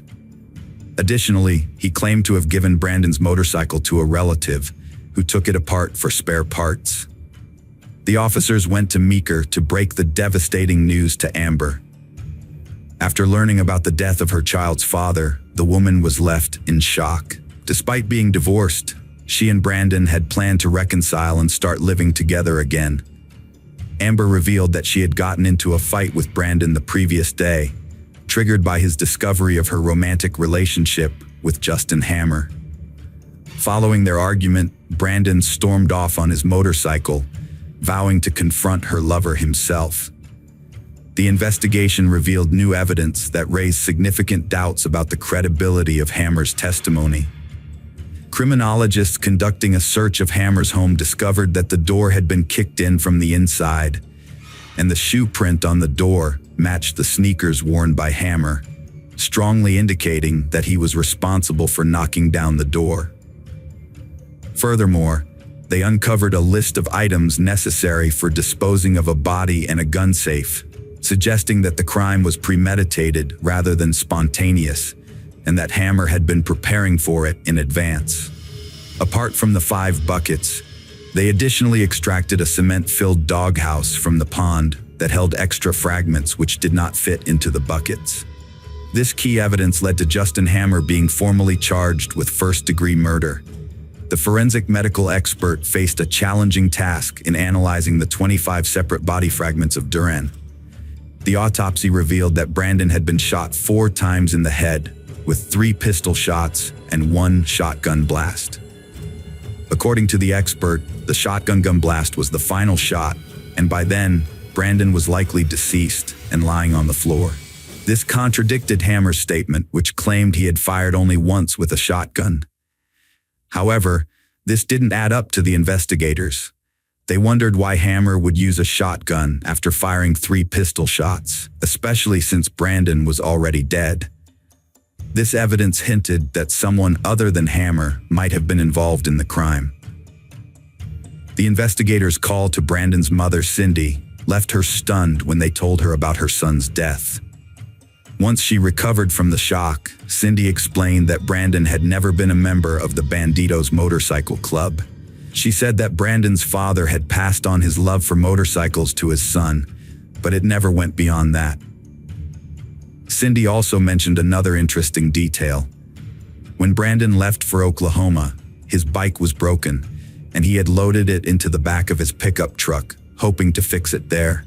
Cindy also said that Brandon avoided conflict and that his ex-wife, Amber, was the source of all his problems. Amber's infidelity had plagued their relationship from the start. Even after the birth of their son, Amber continued her lifestyle, and whenever Brandon expressed his disapproval of her behavior, she would start a fight. All this eventually led to a divorce, with Brandon getting full custody of their son, which made Amber furious. She then disappeared for over a year, showing no interest in her son's life. So, when she suddenly appeared and asked for a second chance, Brandon and his family were shocked. After learning about Justin Hammer and Amber's romantic relationship, the investigators turned their attention to Brandon's ex-wife. Amber told the police that Brandon had left on a motorcycle following their argument. However, his family contradicted this, saying the motorcycle was broken. This raised a question. If the breakage was not severe, why would Brandon take the motorcycle all the way to Oklahoma instead of fixing it at home? Amber had never mentioned that Brandon was repairing it. Amber also claimed she had a doctor's appointment on the day Brandon went to deal with Hammer, but the police found no evidence of her visit to any medical facility in the city. This meant Amber had no solid alibi for the time in question. Further investigation revealed that Amber had asked a friend to babysit her son on the day of Brandon's death. When the friend arrived at 3 p.m., Amber and Brandon left the house together in Brandon's pickup truck with a motorcycle in the back. Amber had left her phone at home and didn't return for 8 hours. When she finally did, Brandon and his motorcycle were no longer in the truck. After accessing Amber's phone, investigators discovered a message she had received shortly before she and Brandon left the house. The text, sent by Justin Hammer, read, "The ink is ready." Investigators suspected that this was a coded message, indicating that everything was in place to deal with Brandon.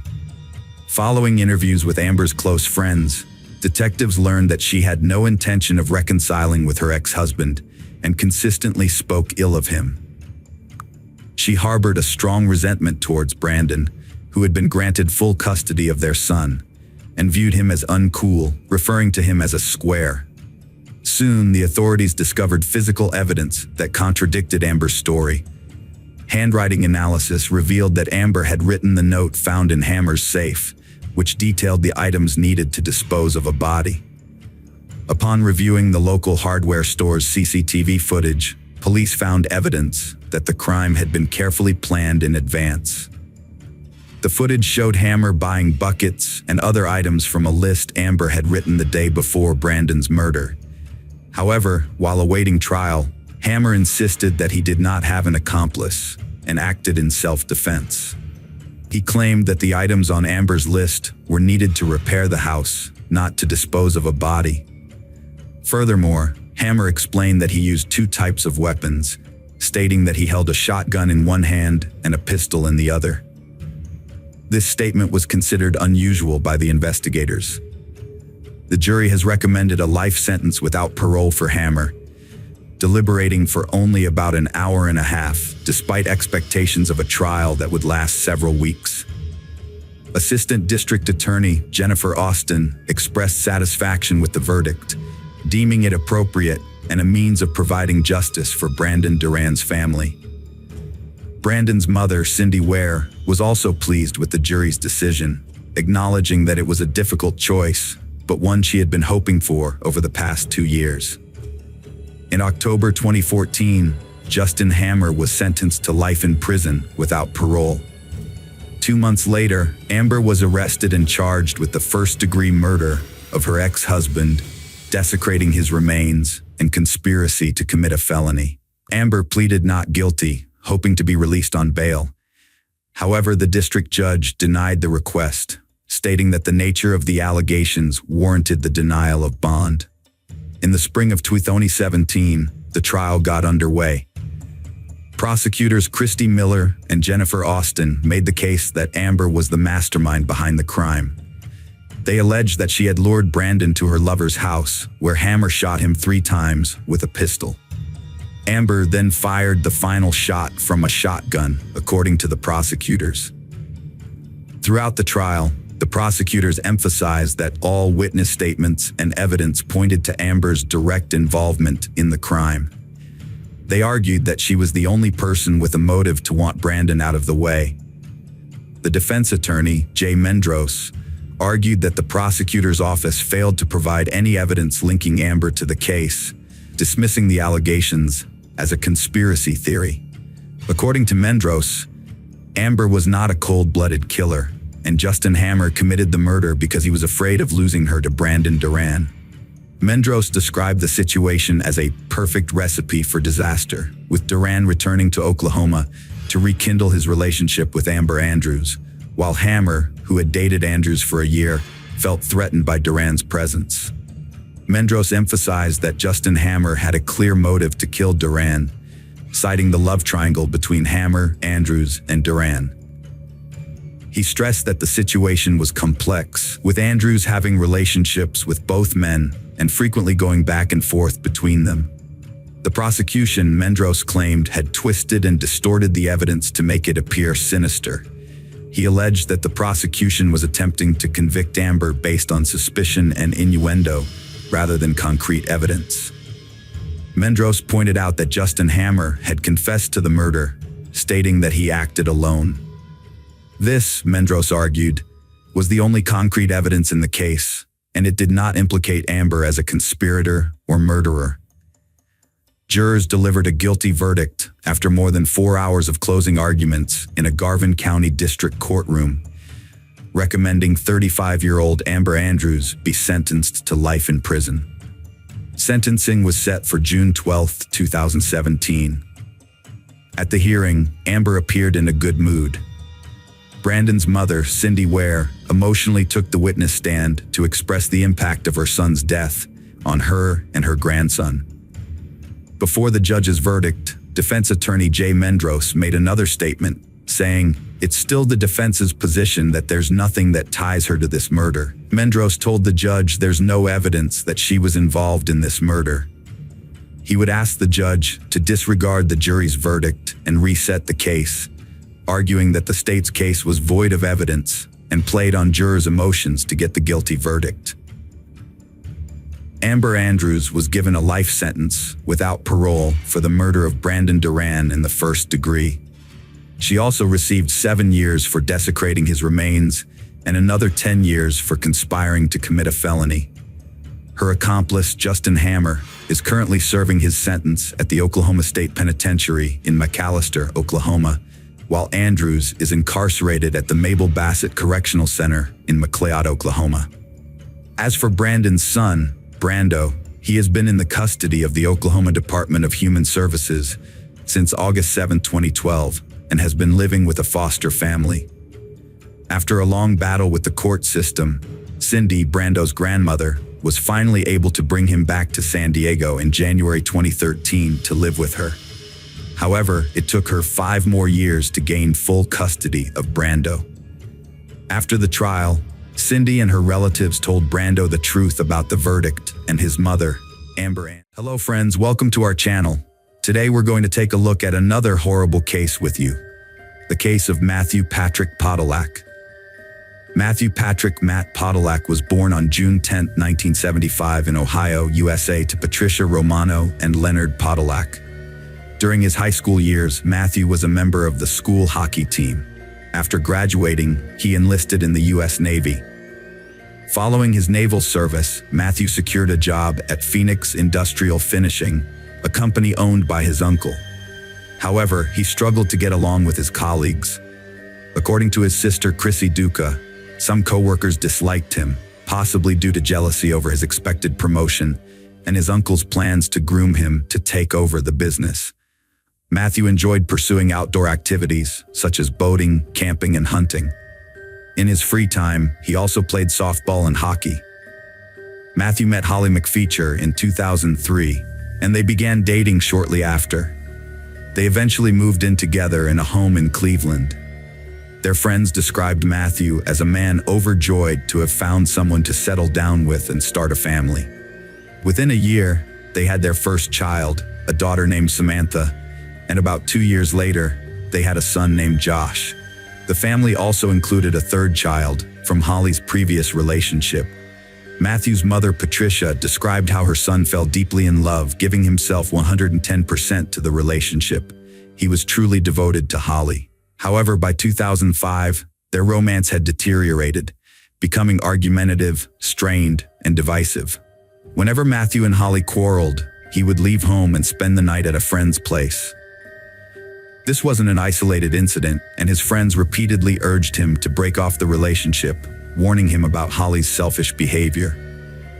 Despite their concerns, Matthew refused to listen and always went back to her. Matthew held a life insurance policy that named Holly McFeature as the beneficiary. Despite friends warning Matthew to remove Holly from the list of beneficiaries, he refused to do so. Russell, Matthew's closest friend, portrayed Matthew's emotional state as fluctuating wildly, veering from extreme happiness to intense anger, upset, tears, and occasional fear. Russell also testified that he was aware Matthew had sunk into depression during that period. According to Russell, Matthew was overly ecstatic about his future life and was particularly enthusiastic about raising all 3 kids. However, given the unstable situation, Russell cautioned Matthew that he needed to take precautions to safeguard himself and remove any firearms from the house. In 2006, after the hockey season came to an end, Matthew turned to online gambling, which led to significant financial losses. His family and friends soon became aware that he was struggling with his mental health, as he was clearly unwell and depressed. At the urging of his loved ones, Matthew sought medical attention from a doctor, who subsequently prescribed him antidepressant medication.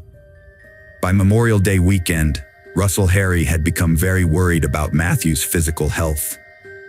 After enlisting Matthew's help to move a motor from one boat to another, Russell noticed some alarming changes. Matthew, once very strong, had now gained weight and was sweating excessively. He was also complaining of back pain and felt he had lost his strength. Russell urged Matthew to see a doctor and even recommended a specific physician, Dr. Thomas Mandat. Matthew saw Dr. Mandat on July 26, 2006. During this visit, Russell overheard Holly yelling at Matthew in the background, telling him he was too stupid to know which doctor he was supposed to see. At the appointment, Matthew complained about back pain. After examining him, Dr. Mandat diagnosed Matthew with kidney stones and prescribed medication to help pass the stones and alleviate the associated pain. On July 30th, Matthew phoned his father to share the news that he had purchased a fishing rod for his daughter and was eager to take her and his father on a fishing trip in the near future. His father reported that Matthew sounded enthusiastic and was looking forward to their outing. Later that same evening, Matthew attended a party hosted by Russell, who would later testify that Matthew's physical appearance was alarming. He had put on even more weight, was sweating excessively, and struggled to walk without support. Additionally, Matthew complained of severe back pain. Later that evening, Holly reached out to Matthew's father to inform him that she had called 911 because Matthew was in distress. The father had a brief conversation with his son over the phone and found him to be confused and extremely upset. Following the ambulance's arrival, Matthew was rushed to Parma General Hospital due to suspected organ failure. It was eventually discovered that Matthew's kidneys had failed, and the doctors diagnosed him with metabolic acidosis, a condition where his blood had become excessively acidic. Dr. Mandat, a member of the emergency medical team, suspected that Matthew might have ingested a toxic substance, such as methanol or antifreeze. He and the team questioned Holly, who was present, about the possibility of Matthew having swallowed antifreeze or medical alcohol. However, she denied that Matthew had taken anything. On July 31, 2006, Matthew Podek passed away in the hospital due to kidney failure. According to Dr. Mandat's testimony, metabolic acidosis is typically caused by respiratory problems. However, that was not the cause in this case. Dr. Mandat clarified that ethylene glycol is another possible cause of metabolic acidosis, which is what happened here. Matthew's death was devastating to his family and friends, but Holly seemed unaffected. Rebecca Vega, Holly's friend, testified that she had reached out to Holly to offer support in the days that followed Matthew's death. Vega accompanied Holly to the funeral home to help make arrangements, and was struck by Holly's complete lack of emotional response, neither sadness nor shock. Matthew's father stated that during the wake, he had to request Holly McFeature to enter the room where the casket was located, so that she could receive visitors. However, she appeared to be emotionally numb, as if she felt nothing. Similarly, Russell Harry described Holly's behavior as if she was attending a celebration, completely unaffected by the recent events. A remarkable detail surfaced shortly after. The day following Matthew's death, August 1st, Holly used an ATM to withdraw cash using Matthew's bank card. Furthermore, she wrote checks in his name, effectively draining his bank account. Holly was subsequently arrested and charged with 2 counts of forgery. after Matthew's mother notified the authorities about the suspicious activity. In the end, Holly agreed to pay restitution and received a 1-year probation sentence. Her family claimed she had only been trying to obtain money to support the couple's children in Matthew's absence. Holly McFay was listed as a beneficiary on Matthew's life insurance policy, but the payout was relatively small, totaling just $10,000, which she received 2 weeks after his death. During a visit to Holly's home, her friend Rebecca Vega noticed cleaning solvents left out in the open in the kitchen, which she found concerning given the presence of young children. When Vega inquired about the substances, Holly explained that one of the items was antifreeze, which Matthew had used to winterize his boat. Matthew's best friend, Russell, testified that Matthew hadn't owned a working boat since 2004 or 2005, when the engine failed. Michael Jama, a Cleveland police officer who had known Holly McFay since 2002, would often visit her house for coffee and conversation. He'd typically call ahead to avoid interrupting another man's visit. One day, he called to check if he was catching her at a bad time, and she told him not to worry about it anymore, explaining that Matthew had passed away the previous week. The officer was struck by her casual tone, which seemed careless and heartless to him. After Matthew's death, Holly had his computer handed over to a friend who then removed certain content from the hard drive.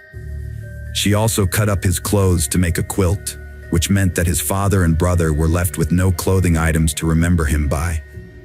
6 weeks later, Holly started dating Charles Lipham, a police officer from Cleveland. At first, she told him that her ex-boyfriend had died from kidney failure. However, she later changed her story after the autopsy results were released in January 2007, revealing that Matthew Podak's system contained a large amount of ethylene glycol, the active ingredient found in antifreeze. Holly confided in her new lover, Charles Lipham, that Matthew might have intentionally taken something to end his life. The autopsy report revealed that Matthew Podak's death was caused by chronic ethylene glycol intoxication, but the coroner was unable to determine whether it was an accident, suicide, or homicide. Holly also told Sean Walsh that Matthew had died in an industrial accident, suggesting that a colleague might have poisoned him out of jealousy due to his privileged position as the boss's nephew. However, Matthew's family suspected that the person responsible might have been someone within their inner circle. In 2007, after Holly moved away, detectives visited her former house and seized 2 bottles of antifreeze from the garage, as documented in the police report. Later that year, following her breakup with Charles Lipham, Holly met Jameson Kennedy at the bar where she worked. This was in the spring of 2008. Notably, Holly did not share any information about Matthew's death with Jameson. It is worth mentioning that Jameson Kennedy had a substantial criminal record and struggled with alcohol and drug abuse. One day in September 2008, Holly and Jameson were together, drinking and intimate, when Holly became emotional and started discussing Matthew. She broke down in tears, saying she wanted to escape the situation and leave Cleveland behind. She expressed regret over what had happened. Jameson asked her what she was sorry about, and Holly confided that she had tampered with Matthew's drinks, causing him to fall ill over time and eventually leading to his death. Jameson was unsure if she was telling the truth. Following Holly's confession, Jameson met with an old friend, Santiago Feliciano, a lawyer. Jameson shared Holly's admission with Santiago, who advised him to report the information to the authorities if he believed it to be true. After Jameson discussed Holly's confession with her, he called her to clarify the details. But during their phone conversation, Holly vehemently denied ever harming Matthew, accusing Jameson of misquoting her. She insisted she never told him about putting anything in his drink and would never do such a thing. The incident marked the beginning of the end of their relationship. Jameson accused Holly of cheating on him on November 8, 2008, and confronted her at her house to discuss his suspicions. Feeling scared, Holly called the police. When the officers arrived, Jameson attacked them, leading to his arrest and charge of assault. Jameson Kennedy was later found guilty and sentenced to 10 years in prison for assaulting the officers. Not only that, but after his arrest, he also informed the police about Holly's alleged confession. He refused to protect the person responsible for his own arrest. As a result, more and more evidence pointed to Holly McPhee's involvement in Matthew Podolak's death. The police initially investigated Matthew's death in 2007, following the release of the autopsy report. However, they did not initially suspect foul play, which led to a lengthy delay in the case. Let's examine the autopsy report in more detail. As a seasoned forensic pathologist and medical examiner with over 10 years of experience, Dr. Galita's job involved performing autopsies and determining the causes and nature of death. With more than 3,500 autopsies under his belt, he was well equipped to conduct the autopsy on Podolak, which he did the day after Podolak's death. 6 months after the incident, in January 2007, the autopsy report detailing the findings was released.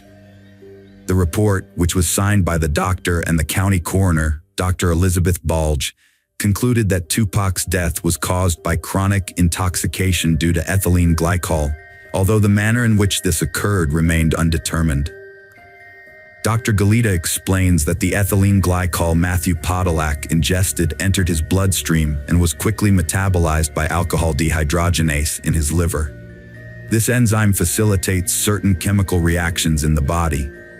The resulting metabolite was converted into oxalate, which then combined with calcium to form calcium oxalate crystals. A large quantity of these crystals accumulated in Matthew's kidneys, hindering their proper function. Dr. Galita stated that Matthew's flank pain, which began in May 2006, was caused by crystals in his kidneys. An examination of Matthew's kidneys revealed not only damage, but also signs of the kidneys attempting to heal. Additionally, Dr. Galita discovered crystals in Matthew's heart and brain and diagnosed him with severe acute myocarditis, an acute inflammation of the heart muscle. According to Dr. Galita, Matthew's myocarditis could not have developed from a single instance of ethylene glycol ingestion, but rather required at least 3 weeks to develop. Furthermore, Dr. Galita ruled out the possibility that Matthew had suffered a heart attack. Dr. Galita reached the conclusion that Matthew's death was caused by long-term poisoning from ethylene glycol.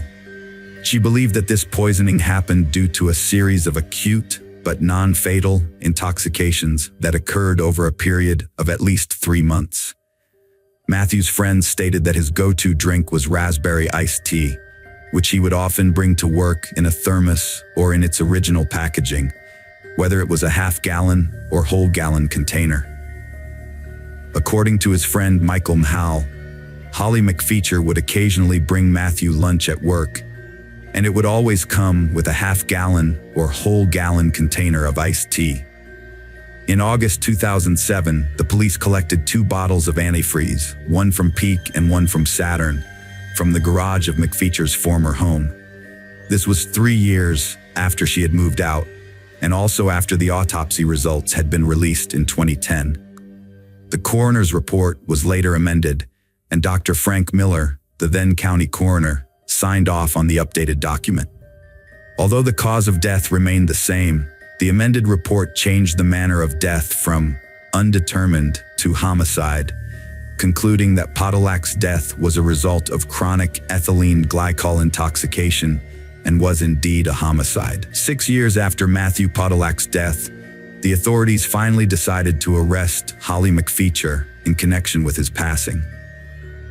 In July 2012, they charged her with 2 counts: aggravated deprivation of Matthew's life and contaminating a substance for human consumption or use. Matthew's older brother, Mark Podolak, revealed that his family had long suspected McPheecher's involvement in his brother's death, citing her unusual behavior. She didn't seem like someone who was grieving or about to lose a loved one. The investigators believed that Holly had been secretly adding antifreeze to Matthew's cold raspberry tea over a period of weeks or even months. She pleaded not guilty to the charges and appeared in court in 2013. The case against Holly rested solely on circumstantial evidence.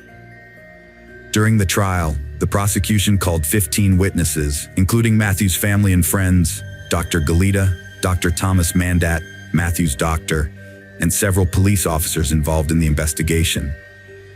These witnesses testified about Holly's behavior, a phone call Matthew made before visiting the doctor, and the fact that Matthew had not owned a working boat since 2004, so he had no reason to use antifreeze for that purpose. Holly's lawyers claimed that Matthew's family and friends were convinced of her guilt and immediately launched a vigorous campaign targeting law enforcement agencies to ensure she was brought to justice after his death. The state's primary witness was Dr. Galita, the medical examiner who performed the autopsy on Matthew's body. During his extensive testimony, Dr. Galita explained how he arrived at the conclusion that Matthew had been subjected to chronic poisoning over a period of 3 months. He pointed out that he discovered crystals in Matthew's kidneys and cardiac myocarditis, both of which can be caused by exposure to ethylene glycol. He ruled out other possible causes of myocarditis, including bacterial, fungal, and viral infections. Furthermore, Dr. Galita testified that if Matthew had experienced a single acute exposure to ethylene glycol, myocarditis would not have developed. Galita clarified why he altered the original autopsy report 3 years later. At the time in 2007, the coroner's office lacked sufficient information to conclude that the death was a result of intentional life deprivation, so the manner of death was initially classified as undetermined. The testimonies of other witnesses supported Dr. Galita's findings on the cause of death. Matthew's friends testified that Podolak's health started to decline in the spring of 2006, and he was diagnosed with kidney stones in July of that year, with his health continuing to deteriorate afterwards. As for the relationship between Podolak and McFeature, the state's witnesses stated that it had become increasingly volatile. Matthew seemed fearful, and one of his friends even advised him to take his weapons out of the house, which he did. Holly's lawyers claimed their client was not responsible for Matthew's death. They suggested that Matthew, who was struggling with depression due to online gambling losses, work issues, and communication problems with his young child, intentionally took a lethal dose of antifreeze. The defense also argued that Matthew died from a single dose, rather than multiple doses taken over several weeks or months. To support this, they presented Dr. Robert Bucks, the coroner from El Paso County, Colorado. He testified that Matthew suffered from acute poisoning, which indicated a one-time ingestion of ethylene glycol and suggested that Matthew wanted to end his life. Dr. Bucks disagreed with Dr. Galita's finding of myocarditis, instead believing Matthew had a heart attack. He also stated that a person can have myocarditis without ethylene glycol poisoning, and that flank pain is not a symptom of ethylene glycol poisoning. Additionally, Dr. Bucks claimed there was no connection between kidney stones and ethylene glycol poisoning. The state presented evidence that despite struggling with depression, Matthew was dedicated to being a good father to his children and had made plans with them as recently as the day before his death. Additionally, there was evidence that he had sought medical help for both his mental and physical health issues. One key witness at the trial was Jamison Kennedy, who both asserted that Holly had confessed to them that she had mixed something into Matthew's drinks. Kennedy was brought to the courtroom from prison, where he was serving a 10-year sentence for assaulting police officers. He repeated his claim that Holly had confessed to him about her involvement in Matthew's death, but Holly denied making such a statement. Despite Kennedy's questionable credibility, the court transcript shows that Sergeant Michael Quinn testified that when Kennedy initially told the authorities about Holly's confession, there was no public knowledge that Matthew had died from ethylene glycol poisoning. This suggests that Kennedy's information did not come from elsewhere, contradicting Holly's claim. Holly claimed that Kennedy had given her a choice: either receive leniency in her criminal case or exact revenge on her. After deliberating for 3 days, The jury delivered a verdict on August 28, 2013, finding Holly guilty on all counts. The court subsequently sentenced her to life imprisonment, with the possibility of parole after 30 years. This case relied solely on circumstantial evidence and witness testimonies. In your opinion, was Holly truly guilty? Is it plausible that Matthew intentionally consumed antifreeze for 3 months in an attempt to harm himself? Hello friends, welcome to our channel. Today we're going to take a look at another horrible case with you. The case of Jayden Parkinson. Jayden Parkinson was born in the UK on September 26, 1996, as the youngest of 3 children in a family troubled by her parents' tumultuous relationship. According to her mother, Samantha Sharee, Jayden and her siblings witnessed many unpleasant incidents. When Jayden was just 7 years old, her parents divorced and she went to live with her father. Despite the physical distance, she remained extremely close to her mother, with whom she would talk every night over the phone, even though they lived in different places. As Jayden entered her teenage years, her life became increasingly unstable. According to Samantha, Jayden's father gave her too much freedom, allowing her to do as she pleased. As a result, she got involved with a group of people where she started smoking and drinking alcohol regularly. During this time, she alternated between living with her father and her mother. At the age of 13, she ran away from home and went to live with her mother, claiming she preferred to stay with her. In the end, the family court ruled in favor of Jayden, allowing her to remain with her mother. Jayden experienced numerous conflicts with various individuals at school, including her teachers. She resented being told what to do and having her behavior controlled. In her personal life, she was in a romantic relationship with Ben Blakely. Jayden was only 14 years old when she met Blakely, a former garbage collector. Although they didn't cohabitate since she was still a minor, he persisted in his efforts to influence her, gradually bringing about significant changes in her. Jayden was 15 when she began dating Ben, who was 20 at the time. The significant age gap understandably concerned Jayden's mother, but she was powerless to intervene. Initially, their relationship was loving and romantic, but it eventually deteriorated. The mutual understanding and affection they once shared vanished, replaced by tension and strain. Ben exerted control over every aspect of Jayden's life, dictating her appearance, from makeup to clothing choices. He isolated her from family and friends, causing Jayden to move out of her mother's house and into a hostel for women escaping domestic violence. Ben was banned from visiting the hostel, but that didn't stop him from exerting total control over her life. The couple frequently clashed, and Jayden even alerted the hostel staff that Ben had a history of aggression towards her. She was unable to make a move without his approval. Ben took her mobile phone away, convincing her that she didn't need anything or anyone else as long as she had him and his love. He prohibited her from interacting with men and monitored all her social media activity. As a result, she stopped going to school. Ben's grip on her was so tight that he even refused to let her leave her room to use the bathroom. Jayden used to have daily phone conversations with her mother, but nowadays they barely talk once or twice a month. Samantha begged her daughter to come back home and break up with Ben, but Jayden refused to listen. The reality was that Ben had a tight grip on Jayden, controlling her both emotionally and physically. There were even times when she had visible bruises on her face. On November 30th, 2013, Jayden revealed to her mother that she was pregnant, hoping the news would prompt Ben to reform his attitude towards her and his lifestyle. She believed the baby would bring them closer together, and Ben would revert to the person he was when they first met.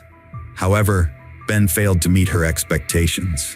As he often did, Ben manipulated Jayden into isolating herself from friends and family, making her dependent on him alone. Without her own financial means, Jayden lost autonomy, with Ben eventually restricting her from leaving her room, even to use the bathroom. Unbeknownst to Jayden, Ben secretly dated other girls, exerting psychological and physical control over them as well. When Samantha found out her daughter Jaden was pregnant, she asked her to come back home, but Jaden refused. They had a meeting to talk it over, but Jaden was determined. She didn't want to cause her mother any more stress. After Jaden told Ben about her pregnancy, he flew into a rage and denied being the father of her baby. He even threatened to share naked photos and videos of Jaden on social media. A few days prior to her disappearance, Jaden reported Ben to the authorities, fearing he would share intimate photos and videos of her online. Ben possessed approximately 30 compromising photos and 13 explicit videos of Jaden, and she was desperate to prevent their public release. On December 3rd, Jaden failed to return to the hostel overnight, prompting the staff to launch a search effort, aware of the turmoil in her personal life. They contacted Samantha, Jaden's mother, by phone, but she was unable to provide any information about her daughter's whereabouts. Shortly after midnight on December 4th, 2013, the police received a formal missing persons report. After learning about Jaden's personal struggles, investigators attempted to reach out to Ben to see if he had any information about her disappearance. However, Ben was hostile and abruptly ended multiple calls, claiming he couldn't assist and had no idea where Jaden might be. Jaden had a troubled upbringing, marked by frequent conflicts with her family, and had a history of running away only to return home. As a result, her disappearance didn't initially seem out of the ordinary. On December 4th, the day the investigation started, police arrested Ben Blakely in the early hours, but this was not related to Jaden's disappearance. A few days earlier, Jaden had reported about Ben to the police, fearing he would post intimate photos of her online. Ben was arrested due to this incident. During his interrogation, the investigators did not know that Ben was a person of interest in Jaden Parkinson's disappearance case. Ben denied any intentions of posting Jaden's images online and was released on bail the same day. Samantha was distributing flyers featuring a picture of her daughter, Jaden, in an effort to gather information about her disappearance. She also utilized social media platforms to raise awareness about the case, hoping that someone might have witnessed something or possess knowledge about Jaden's whereabouts. While the investigation was ongoing, the police examined surveillance footage to determine Jaden's last known whereabouts. After retrieving CCTV footage from the hostel where Jaden lived, they found that she had departed to meet Ben but did not come back. This event took place on December 3rd. Additionally, Jaden was later spotted at Oxford railway station, where CCTV footage showed her walking in with Ben, and nothing out of the ordinary occurred in the video. Following their trail, investigators discovered that Ben and Jaden took a train to Didcot, a town roughly 10 miles from Oxford. The last confirmed sighting of Jaden was at Didcot train station. Surveillance footage captured the pair leaving the station. Typically, when Jaden ran away from home, she would reach out to a family member within a day or two to let them know she was safe. But this time, there was an eerie silence. As the days went by, Jaden failed to contact her family, friends, or post on social media, a stark departure from her usual behavior. Since the CCTV footage showed her boarding a train with Ben, he became the prime suspect in her disappearance. The police did not doubt that Ben knew where Jaden was and what had happened to her. The footage showed Ben returning to the train station alone, yet no one saw Jaden alive ever again. A week after Jaden's disappearance, on December 10th, 2013, the police took Ben Blakely into custody. They wanted to question him to determine what happened to Jaden after they were last seen together leaving the train station in Didcot. At the time, the police considered two possible scenarios. One, that Jaden was hiding of her own free will, and two, that Ben was holding her captive against her will at an unknown location. Ben displayed confidence during the interrogation. He claimed to be unaware of his ex-girlfriend's whereabouts, identifying her as Jaden. According to Ben, they had broken up, and she was now seeing another man. He suggested that the police should focus on speaking with this new boyfriend. Ben expressed his indifference to Jaden's current situation, stating that he had moved on and had a new girlfriend. He recommended that the police check her social media to determine her location and the people she was interacting with. Ben Blakely was arrested on suspicion of kidnapping and murdering Jayden, who was still missing. The police spoke to Jayden's friends to see if they knew of anywhere she might have gone, but their investigation only revealed that Jayden had drifted apart from her friends after starting a relationship with Ben. As a result, no one was aware of a potential hiding place for her. During the ongoing search for Jayden, investigators received crucial information from a taxi driver from Didcot. He said that at about 1 a.m. on December 4th, he picked up a passenger on a dirt road. He described the passenger as a young man with a large and heavy suitcase smeared with mud. The driver couldn't lift it and asked the taxi driver to help him. These circumstances made the taxi driver think about what was in the suitcase and that he could have witnessed a crime. The police investigation revealed that the taxi was summoned using Ben Blakely's mobile phone. When questioned further, Ben refused to provide any additional information. A detailed analysis of his mobile phone's location records showed that Ben had visited several sites in Didcot, including an abandoned countryside barn, which was where a taxi collected him that evening. A team of investigators, including criminologists and dog handlers, was sent to the location to conduct an investigation. It later emerged that Ben and Jayden had previously visited the area because Jayden's mother resided in Didcot, adjacent to the barn. The police discovered a bracelet that resembled the one Jayden was wearing. Trained service dogs, specialized in detecting deceased bodies, began barking inside the barn, suggesting that something was amiss, but Jayden's body was not found. This development likely had a connection to the suitcase Ben had with him when he got into the taxi. The police appealed for public assistance, requesting that anyone who saw a man carrying a large suitcase in the Didcot countryside come forward with information. Meanwhile, officers visited homes door to door and questioned residents of the houses nearest to the abandoned barn. Since the train station video footage showed Ben and Jayden were not carrying a suitcase, investigators sought to determine where Ben acquired the suitcase. On December 14th, the police finally found the answer to their question. During their investigation, they discovered that Ben Blakely's grandmother, grandfather, and younger brother Jake lived near the abandoned barn. When the police visited Ben's grandmother, the first thing she asked was if they were there about the suitcase. She explained that Ben had borrowed a suitcase from her a few days earlier, arriving in a hurry and dumping its contents on the floor without explanation. According to Ben's grandmother, he returned the suitcase 2 days later and discarded it in the barn, but it was dirty when he did so. Additionally, she mentioned that 2 shovels had gone missing, only to reappear later, covered in a thick layer of dirt. Ben's need for 2 shovels raises suspicions that he may have had an accomplice. A possible partner in crime is 17-year-old Jake Blakely, a friend of Jayden's who met Ben through their mutual friend. Several witnesses reported seeing Ben and Jake together, riding dirt bikes. As the investigation into Jayden's disappearance unfolded, Jake was arrested on suspicion of being involved in the crime. Meanwhile, the police sent the suitcase Ben had returned to his grandmother's barn to a laboratory for analysis, hoping to determine if it contained any traces of Jayden's DNA. Based on all available evidence, investigators developed a theory that Jayden was killed in an abandoned barn, then placed in a suitcase and moved to another location where the perpetrator buried her.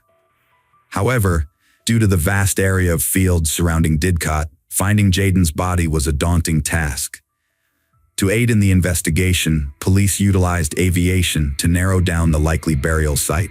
Through aerial photography, they identified 10 locations with recent significant changes to the soil surface. Although police checked several locations, it yielded no results.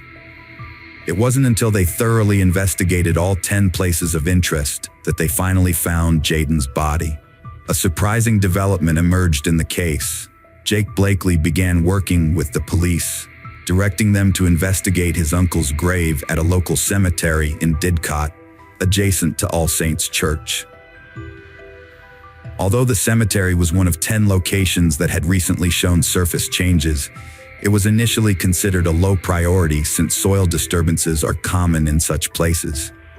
However, upon receiving a note from Jake suggesting that Jaden's body might be buried in his uncle's grave, the police promptly cordoned off the cemetery. Investigators were shocked by this unprecedented method of hiding a victim's body. According to reports from the English press, Ben and Jake's uncle had been buried in 2006. The new twist in this case has garnered widespread media attention. In a shocking first for the country, the victim's body was discovered in a pre-existing grave. Following the setup of a forensic tent at the cemetery, experts commenced their investigation. Tragically, Jaden's family later received the devastating news that her body had been found in the grave of Ben and Jake Blakely's uncle. She was found naked, with no clothes nearby, and her jewelry had been removed. The forensic examination revealed that Jaden had been beaten prior to her death, with finger marks on her neck indicating strangulation. The pathologist ultimately determined asphyxia to be the official cause of death. While in prison awaiting trial, Ben Blakely had a change of heart after speaking with the prison chaplain. He and his lawyer drafted a letter in which he accepted responsibility for Jaden's death, but claimed it was not premeditated. Ben's account of events was that he got into an argument with Jaden, pushed her, and she fell off a bridge near an abandoned barn. He said he tried to revive her, but was unsuccessful. Initially, he buried her body in one location, then moved it to the cemetery and reburied it in his uncle's grave. However, the autopsy results contradicted Ben's story, revealing blunt force injuries to her face and asphyxia as the cause of death, which suggested Ben was not telling the truth in an attempt to shift some of the blame. Jaden's father passed away due to heart problems before the trial commenced. On June 23, 2014, Ben Blakely appeared in court, displaying no remorse for his actions. His provocative behavior and insults towards others made it clear that he was unbothered by the fact that he had taken the life of Jaden and her unborn child. During the 4-week trial, it emerged that Blakely, of Reading Berks, was a violent and controlling boyfriend. 3 of his former girlfriends testified against him, revealing that he was controlling and violent towards them during their relationships. They alleged that he would confiscate their phones, physically assault them, and even grab them by the throat if they dared to answer back, or if he suspected them of cheating on him. The short-tempered, ginger-haired murderer's outbursts were evident throughout the trial. The judge repeatedly warned him for using foul language in the dock and while on the witness stand, where he continuously shouted at prosecutor Richard Leam and used profanities. His fits of rage were too overwhelming for Jaden's mother and other relatives, who were forced to leave the courtroom in tears on several occasions. Judge Patrick Eccles even had to remove Ben from the courtroom one day, sending him to the cells, and continued the trial in his absence. Although Jake Blakely is under 18, Judge Eccles decided to allow his name to be reported in the media because he believed it was important for the public to know. Jake has admitted to perverting the course of justice, but claims he thought he was burying either weapons or dead animals at the time. His sibling Ben had promised to give him an Xbox game console and £100 if he carried out the malicious act. The jury viewed CCTV footage that showed Ben and Jaden entering an Oxford train station and boarding a train to Didcot. The footage also revealed Blakely returning alone, looking down in an apparent attempt to conceal his face. According to the prosecutor, the crime was premeditated. The argument is that Blakely deliberately lured Jaden to a secluded location, an abandoned barn in another town, where he could take her life without being seen. What other plausible reason could there be for him to take Jaden to such a location after discovering she was pregnant? Jaden was eager to start anew, but Blakely had grown accustomed to controlling every facet of her life and would not relinquish his grip. Moreover, he was unwilling to become a father. The jury deliberated for 20 hours before reaching a verdict, with 11 out of 12 members agreeing. Ben Blakely was found guilty of intentionally taking Jaden Parkinson's life. According to the judge, Jaden finally found the courage to end the relationship in November last year, but Ben Blakely responded by threatening to post intimate photographs online to humiliate her. In an unrelated case, the court had previously sentenced Jake Blakely, Ben's younger brother, to 3 years in prison for perverting the course of justice in July 2014.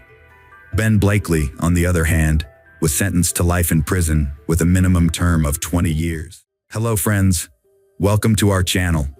Today we're going to take a look at another horrible case with you. The case of Christina Ann Thompson Harris. Christina Ann Thompson and Jason Thomas Harris, 40, had been married for 11 years as of 2014, having tied the knot in 2003 following a 5-year courtship. The couple welcomed their first child in 2009, which brought about significant lifestyle changes. Despite the challenges that came with parenthood and daily responsibilities, they appeared to be content with their new life. Christina managed the household and cared for their child, while Jason worked at a plastics factory. As their child grew older, Christina had the opportunity to contribute to the family income by getting a job. However, in May 2014, she had to take maternity leave due to her second pregnancy. Their daughter was born healthy, but tragically, she would only get to see her mother through photographs as she grew up. On September 29, 2014, Jason had a brief conversation with his wife Christina before leaving for work. Despite being unwell with a cold and severe cough that had disrupted her sleep, Christina reassured Jason she was okay. However, a few hours later, Jason grew concerned when Christina didn't answer his call to check on her. Unsuccessful in reaching his wife, Jason asked a neighbor to visit their home and check on Christina, explaining her condition and unavailability. The neighbor found the front door unlocked, and upon entering the bedroom, discovered Christina lying unresponsive on the bed. The neighbor promptly called 911 and then sought help from another neighbor, a registered nurse, who sadly confirmed Christina's death after checking her pulse. 2 days after Christina's death, the medical examiner determined that the cause was an overdose of a banned substance. This verdict stunned her family and friends, who were convinced she had never touched illegal drugs. Christina's mother, Kathy May, disputed the finding and told the police that her daughter had seemed well when they last met, the day before her death. The police then questioned Jason Harris's claim that his wife was battling a cold. According to Kathy May, Christina had confided in her about the difficulties in her marriage to Jason, who was unhappy but reluctant to divorce due to concerns about child support and custody of their 2 kids. The neighbors who discovered Christina's body provided the police with some interesting information. They claimed that Jason had told them that the night before his wife's death, he had made her a bowl of cereal with milk, and while they were eating, Christina suddenly lost consciousness and dropped the plate. The police were aware that it would be difficult for Christina's loved ones to accept that someone they knew so well had a secret dark side. However, as the investigation progressed, the police began to question whether Christina had indeed taken any illegal substances. Despite the official findings, Christina's family refused to give up, convinced that Jason Harris was involved in her death. Christina's mother and sisters persuaded the police to test her breast milk, which led to a historic first in Michigan, using breast milk as evidence. Despite the trust of her family, neighbors, and colleagues that Christina didn't use illegal substances, her milk was tested. Notably, her workplace and the hospital where she gave birth to her second child had already tested her for prohibited substances, with negative results. At the time of Christina's death, her second child was 4 months old, and she had been breastfeeding. Both Christina's mother and Harris confirmed that she was cautious about her consumption due to breastfeeding, as she didn't want to harm her baby. Christina would express and freeze her breast milk, with some bags stored at her mother's house. The police examined 3 dated bags of frozen milk, which revealed no traces of banned substances. The expert analysis included milk samples frozen shortly before Christina's death, indicating she didn't consume the substance that caused her death. Only one person claimed that Christina had used banned substances, and that was Jason Harris's sister. This led investigators to take a closer look at Jason and consider the possibility that Christina's death was a deliberate act of deprivation of life. The investigation was slow going, and it's unclear how it would have turned out if Christina's family hadn't been actively involved in uncovering the truth. Christina's mother constantly reminded the Davidson police about her daughter, and in August 2016, almost 2 years after Christina's death, Kathy Mays successfully got the Davidson police to hand the case over to the Michigan State Police, with new investigators taking over. As the story unfolded, they discovered a lot of information about Jason Harris's character and behavior before and after his wife's death. Harris had been having multiple affairs, and Christina was aware of them, confiding in family and co-workers that Harris had been texting another woman even while she was in the hospital giving birth to their youngest child via C-section. Christina told a co-worker that if she turned up dead, it would be because of Harris, and when asked if she was serious, she confirmed that she was. Harris told his co-workers that he doubted the paternity of their second child and often complained that after giving birth, Christina was depressed, staying in bed, and refusing to go to work. He also frequently complained about her nagging him. One of Harris's co-workers believed that Harris might have told the police that he had expressed a wish for Christina to be dead. He described Harris and Christina's relationship as toxic, recalling that they frequently argued. One of the most astonishing aspects of this case was Jason Harris's openness about wanting to get rid of his wife, Christina. Despite making attempts to harm her, nobody took his words and actions seriously until her death. Harris purchased substances which he mixed into her drinks on at least 2 occasions. However, Christina detected an unusual taste and refused to consume the beverages. He then asked a coworker for a substance that would not alter the taste or smell of drinks or food, claiming he wanted to knock her out so she wouldn't feel anything. When Harris told a coworker that Christina didn't drink the tainted water because of its funny taste, the coworker declined to provide him with more pills. The coworker testified that Harris had told him he wanted Christina to stop nagging him, but the coworker thought Harris was joking. Harris even told a coworker that he had hired someone to kill Christina, but the hitman was arrested before he could carry out the task.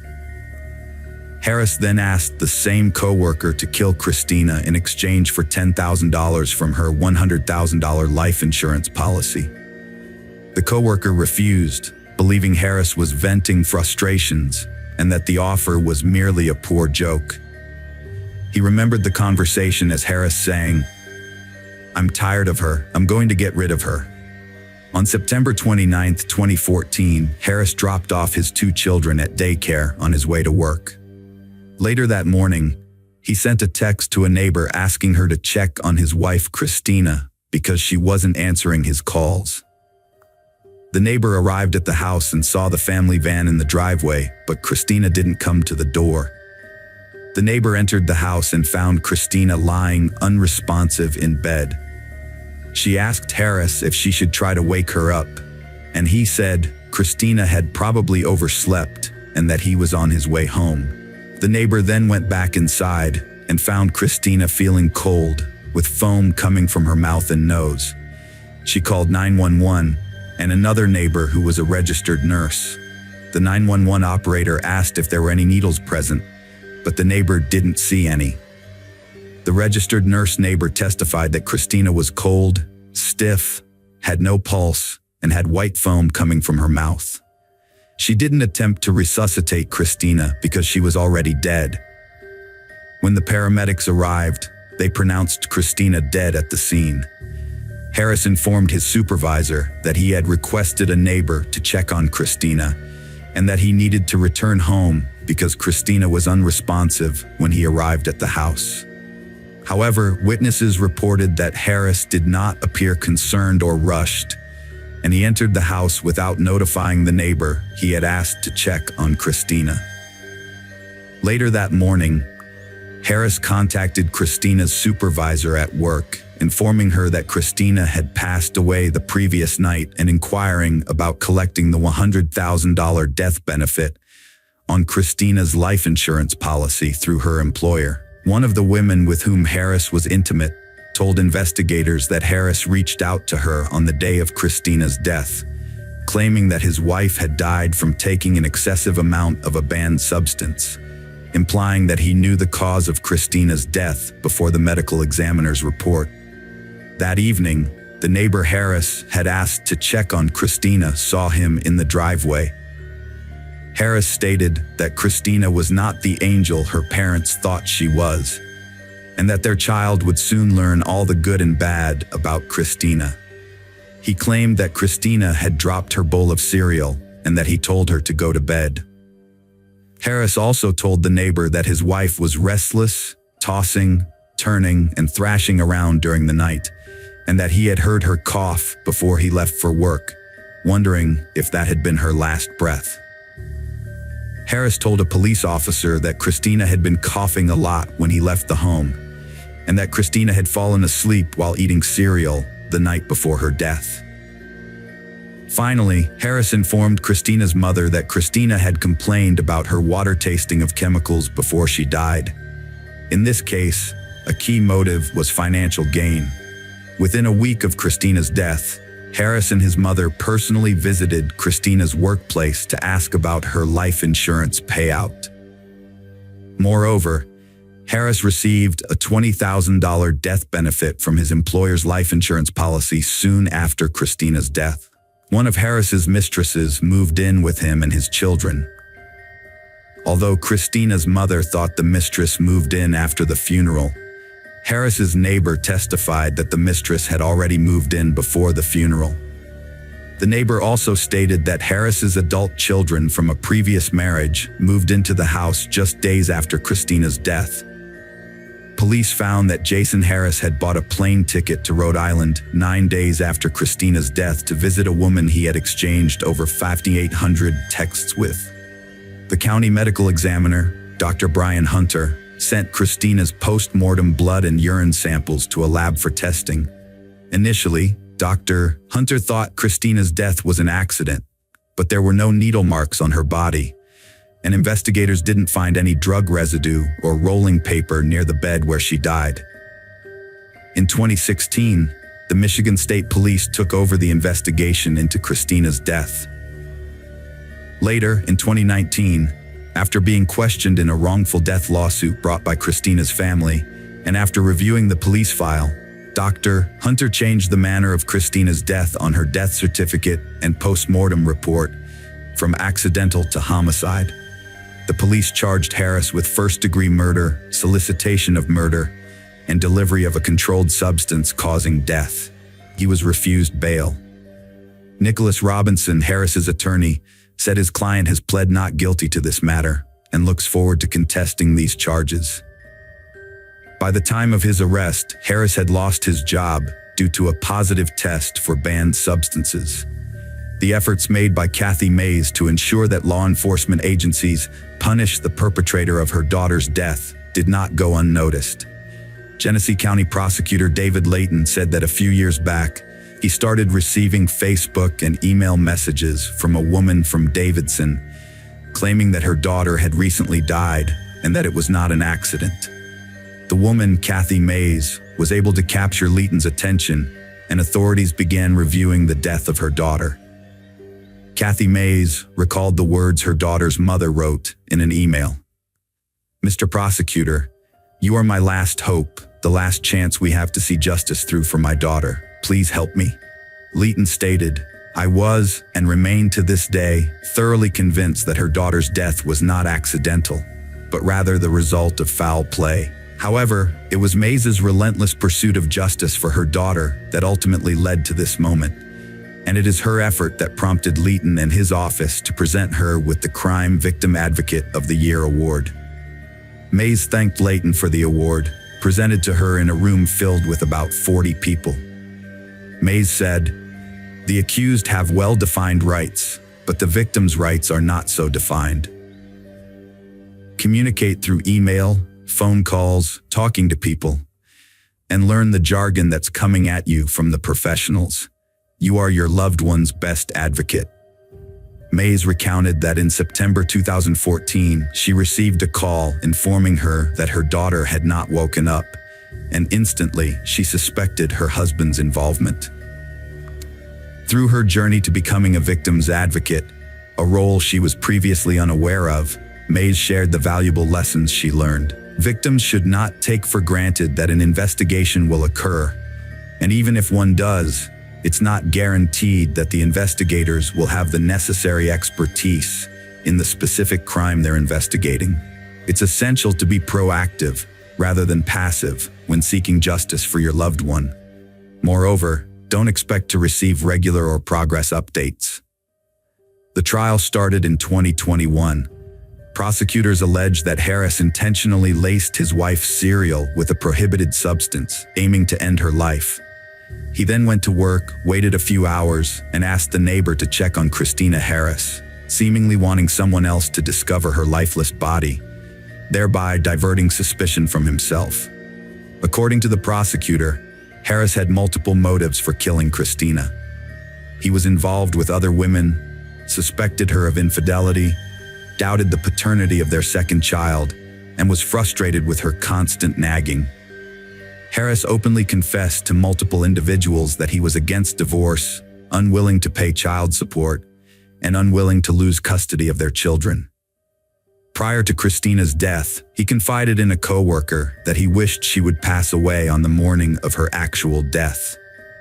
Harris contacted Christina's employer to inquire about a $100,000 life insurance policy, and during this conversation, he falsely claimed that Christina had died the previous night.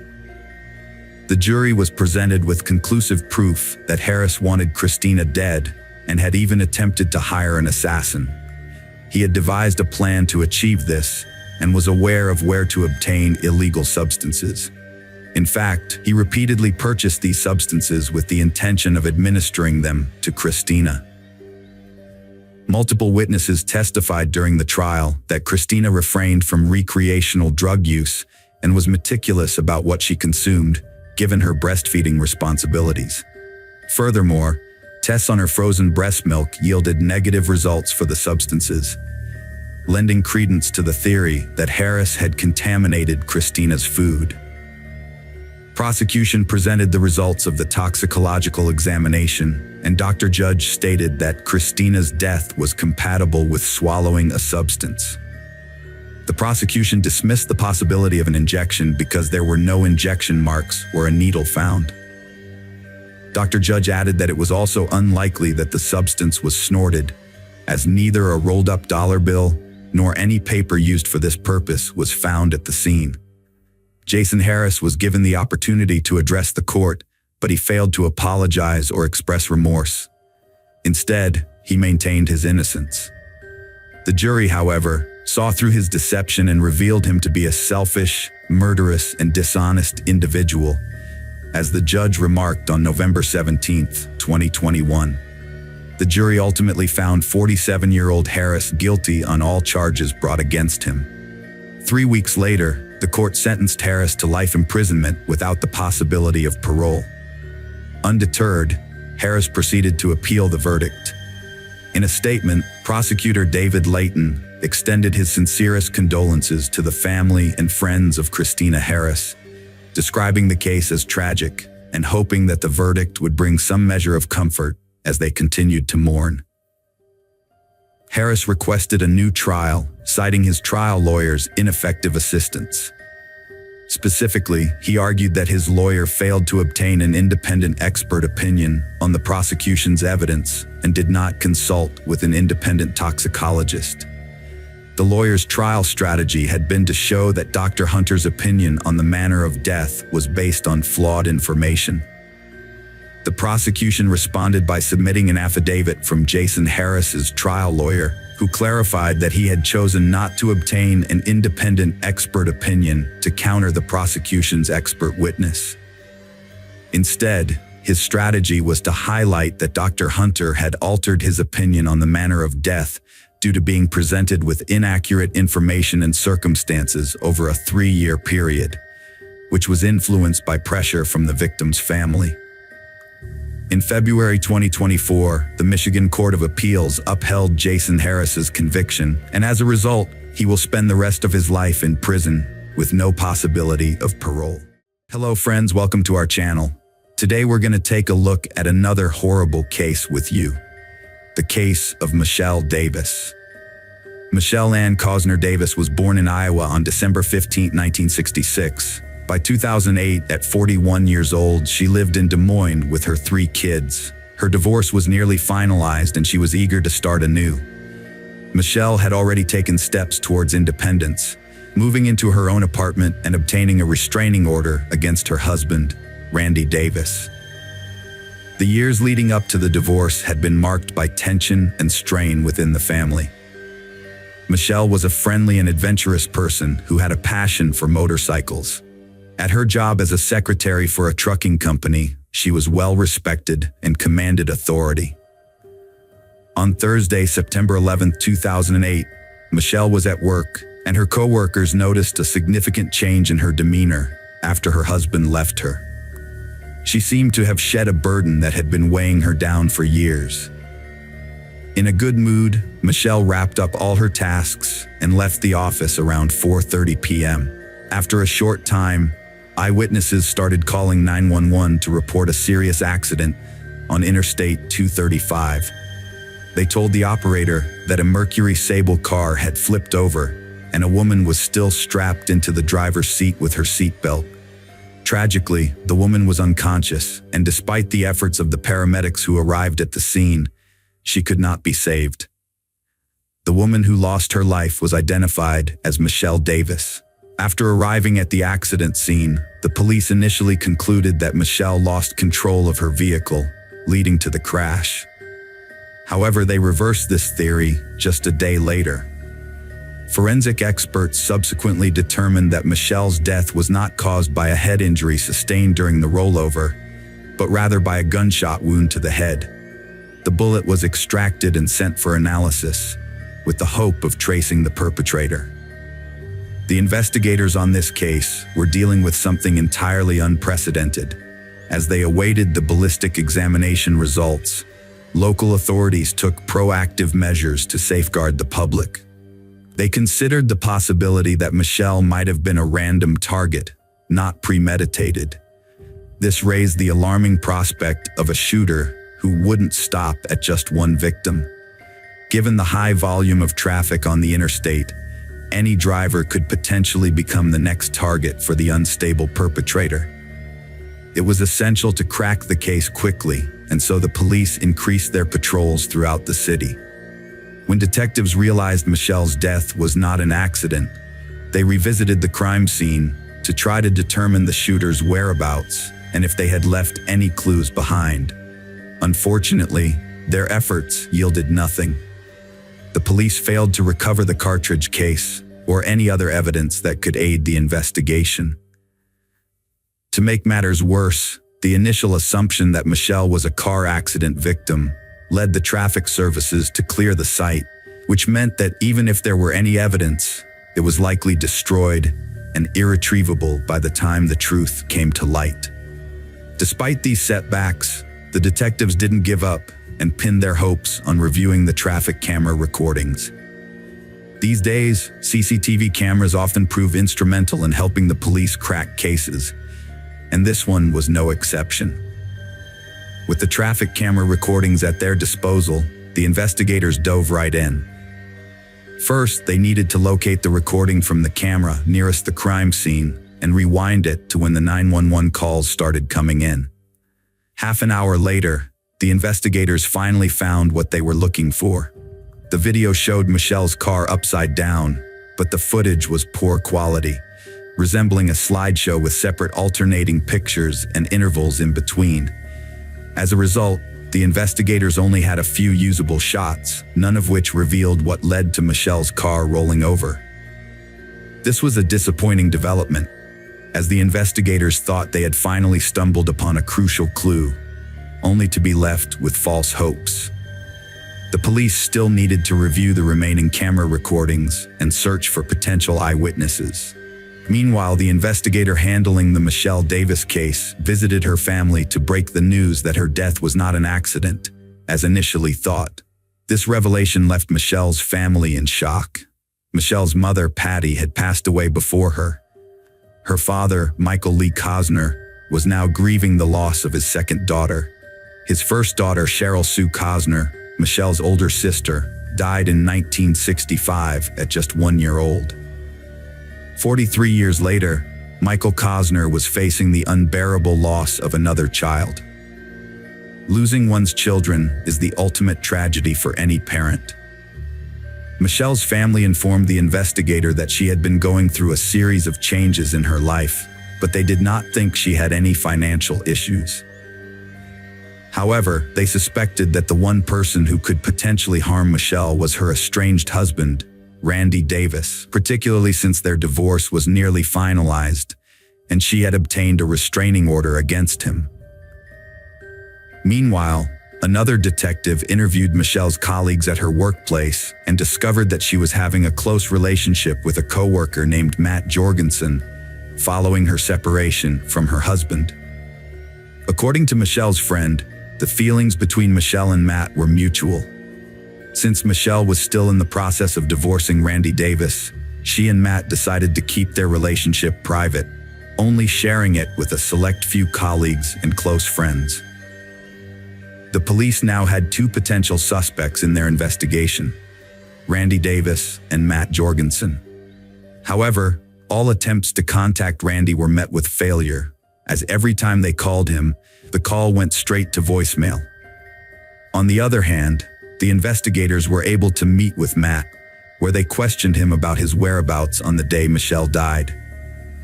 Matt was cooperative, openly admitting to having had a romantic relationship with Michelle. He claimed that they never had any arguments or fights. Matt was visibly shaken by Michelle's death and provided every detail of his activities on the day she died. After verifying his alibi, the police were able to eliminate him as a suspect. The ballistic examination results revealed that the crime was committed with a .22 caliber rifle. According to experts, the shot was fired at close range. Given that the incident occurred while Michelle was driving on the interstate, police suspected that the shooter was likely in another vehicle that was driving alongside Michelle's car. At the same time, a new suspect emerged in the case. The police received a tip-off from an insurance company claiming that Michelle's brother, Todd, was seeking payment under her life insurance policy. While insurance-related murders aren't rare, the question was whether this case fit the pattern. Could Todd have killed his sister for the payout? To investigate, the detective visited Todd's house to ask some questions. As the detective pressed Todd about his whereabouts at the time of Michelle's death, it dawned on Todd that he was a suspect. Todd recounted his activities on the day his sister died. He explained that their family was struggling financially and couldn't afford a decent funeral, which is why he contacted the insurance company. He needed the money for Michelle's funeral expenses. The police verified Todd's alibi and discovered that he was in a different part of the city when Michelle died, ruling him out as the shooter. However, Todd still gave the police information that allowed them to find another suspect, Michelle's stepson, Josh. When Michelle married Randy, he already had a son from a previous marriage. At the time of Michelle's death, Josh was already an adult. He was a Marine who returned home from the Army shortly before someone fatally wounded Michelle on the road. Josh knew how to handle weapons, which made him one of the suspects. The police started analyzing whether Josh had motives for committing this crime. The police received a new lead when a woman reported seeing a suspicious vehicle on Interstate 235 at the same time Michelle's car crashed. She described the vehicle as a red Ford F-150 pickup truck, driven erratically, swerving between lanes, as if the driver was chasing someone. The driver was an adult white male wearing a baseball cap, but the woman couldn't provide any additional details. The new information appeared significant, so the investigators decided to investigate further. They re-examined the traffic camera footage, this time focusing on whether a red pickup truck was in the vicinity. The woman's tip proved accurate. The footage showed a red pickup truck tailing Michelle from her workplace. However, the poor video quality prevented the police from identifying the driver's face or the truck's license plates. After reviewing additional camera recordings, the investigators determined that the red pickup truck had been following Michelle's exact route, mirroring her every move. The similarity was unlikely to be a coincidence. Furthermore, as Michelle approached the location of her death, the pickup truck was hot on her heels. This evidence hinted that the perpetrator may have fired the fatal shot while driving, and several suspects were being considered. Detectives quickly learned that Randy Davis, Michelle's husband, owned a red pickup truck that matched the description of the one seen near the crime scene. They immediately went to his house to investigate. Although Randy was not at home, his son Josh, a Marine with professional weapons training, was present. Josh told detectives that on the day of Michelle's death, he and his sister had gone shopping, returned home, and spent the evening watching TV. He also mentioned that his father, Randy, arrived home around 5:30 p.m. that day. However, detectives found Josh's alibi unconvincing and suspected that he might have a motive for the crime. Michelle's decision to pursue half the house value in the divorce proceedings had likely upset Josh, who stood to lose a portion of his inheritance. While these suspicions seemed plausible, there was no physical evidence to support them, and without evidence, an arrest and charges were impossible. While Michelle's family was preparing for her funeral, the police were actively searching for new leads in the case. They visited all the shops and gas stations along the route from her workplace to the location where her body was found, hoping to obtain additional surveillance footage. A few miles from the company where Michelle worked, the police discovered crucial footage at a store that proved to be a significant breakthrough. The store's surveillance camera had captured part of the parking lot, and on the day of Michelle's death, September 11, 2008, it showed a red pickup truck belonging to Randy Davis parking at the entrance around 4 p.m.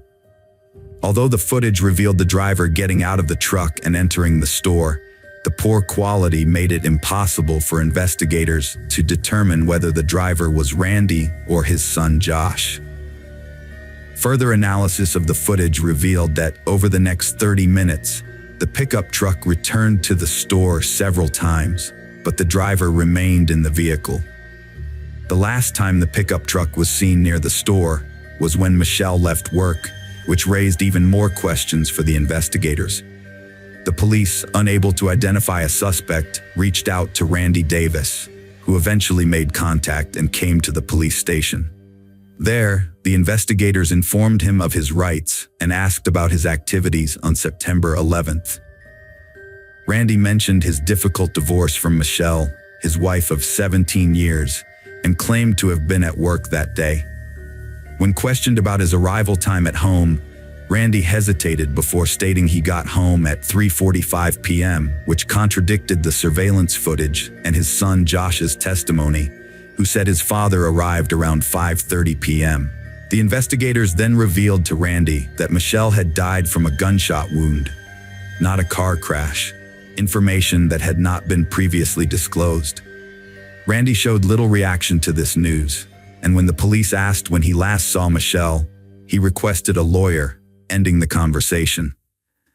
Due to the lack of significant evidence, including the murder weapon, the investigation had no choice but to release him.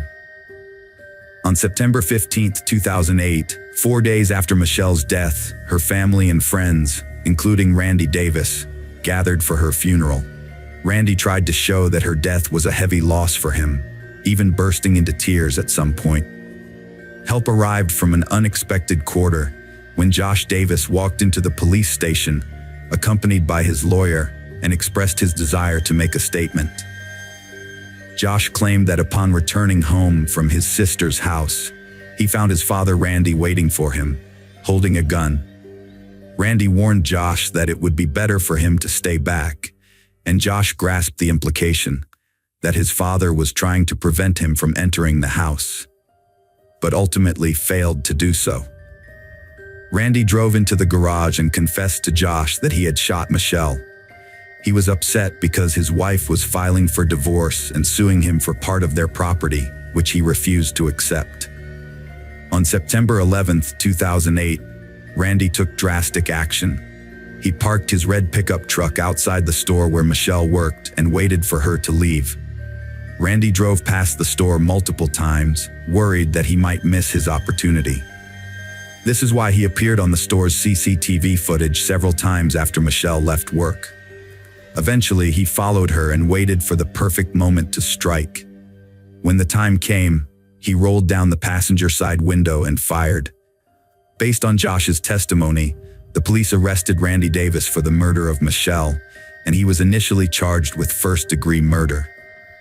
However, prior to the trial, Randy pleaded guilty to the lesser charge of second-degree deprivation of life in exchange for a shorter sentence. As a result, in 2010, Randy Davis, then 53 years old, was sentenced to 50 years in prison. By pleading guilty, Randy avoided a trial. Michelle's brother, Todd Kozner, expressed mixed emotions about the outcome. While we may not have received full justice without a trial, we did get what we wanted, an admission of guilt from Randy, Todd said. He emphasized the devastating impact Randy's actions had on their family. Randy was like family to me for 17 years, and I cared deeply for him. Hello friends, welcome to our channel. Today we're going to take a look at another horrible case with you. The case of Ekaterina Bauman. Ekaterina Bauman was born on May 13, 1989, in Leningrad, a city in Russia that would later be renamed St. Petersburg. In 2009, when she was 20, Ekaterina went on vacation to Turkey with her family, which marked the beginning of a series of events that would ultimately end in tragedy.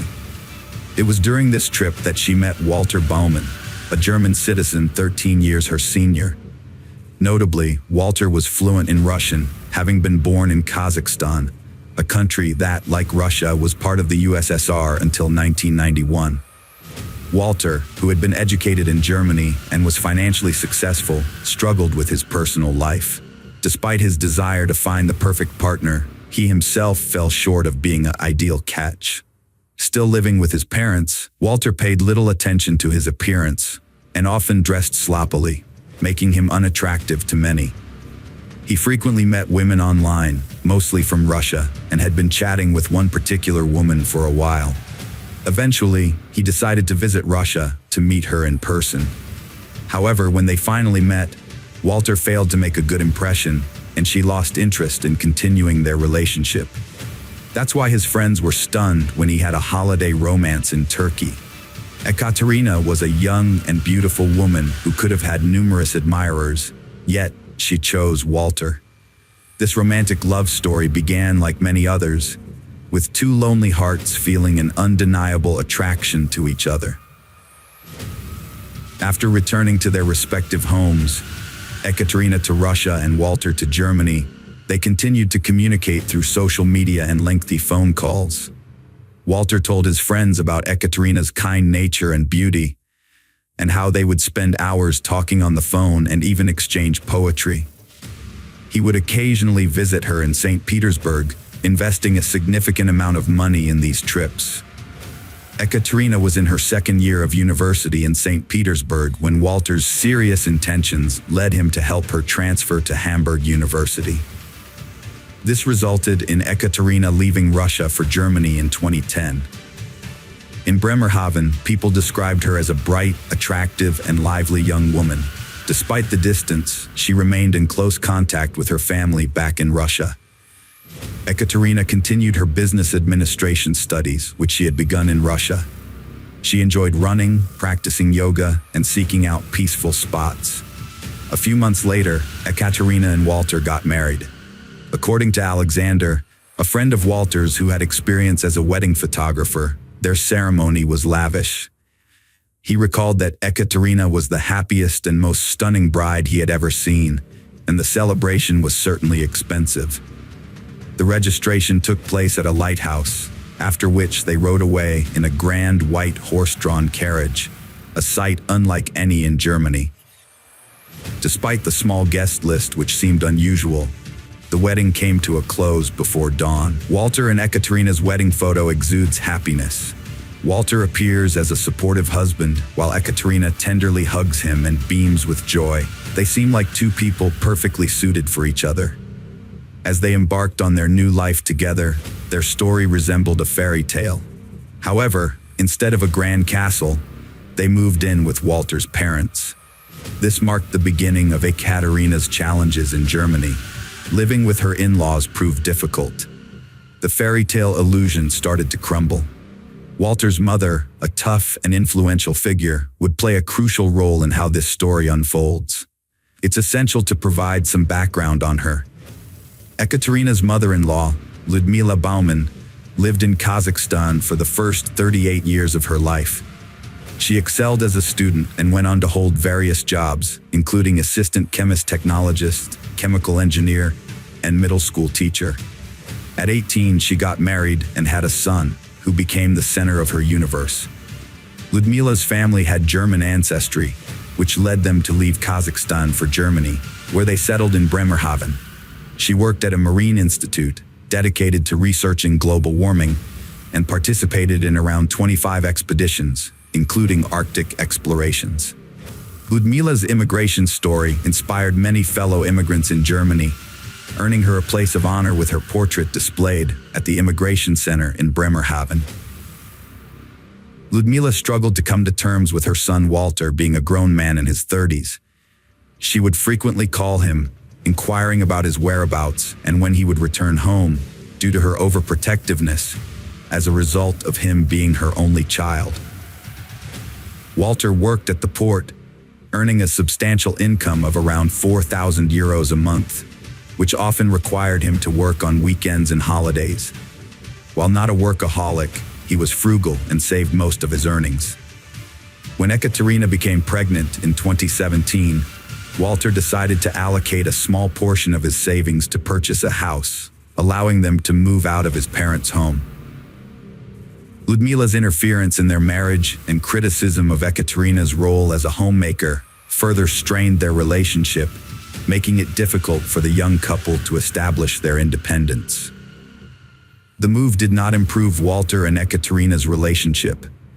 Ludmila, Walter's mother, remained a constant presence in their home, interfering in all aspects of her son's life.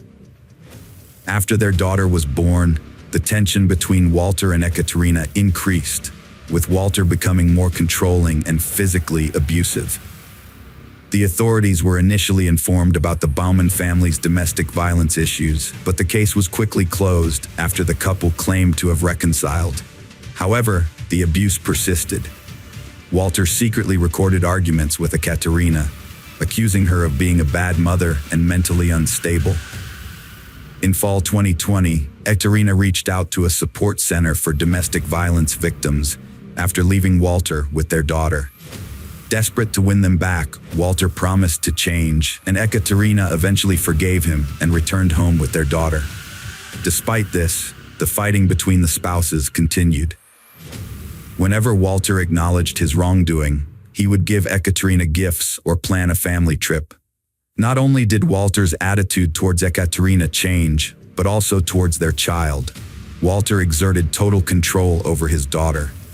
When at home, he insisted on keeping her in his sight at all times. Even at 3 years old, he wouldn't let her out of his arms when they went out together. He halved his working hours at the port to free up more time with his daughter. He'd take her to kindergarten and pick her up in the evening. He even cooked for her and had her sleep in the parents' room at night. Those who knew Walter well regarded him as a calculating individual with a flair for drama. He was skilled at manipulating people, and accumulating wealth was a top priority for him. He often came across as anxious and impatient. After Ekaterina had her child, she made several trips to visit her family in Russia, with Walter always by her side. He was worried that she might decide to stay in Russia permanently, which would mean he'd lose access to his daughter.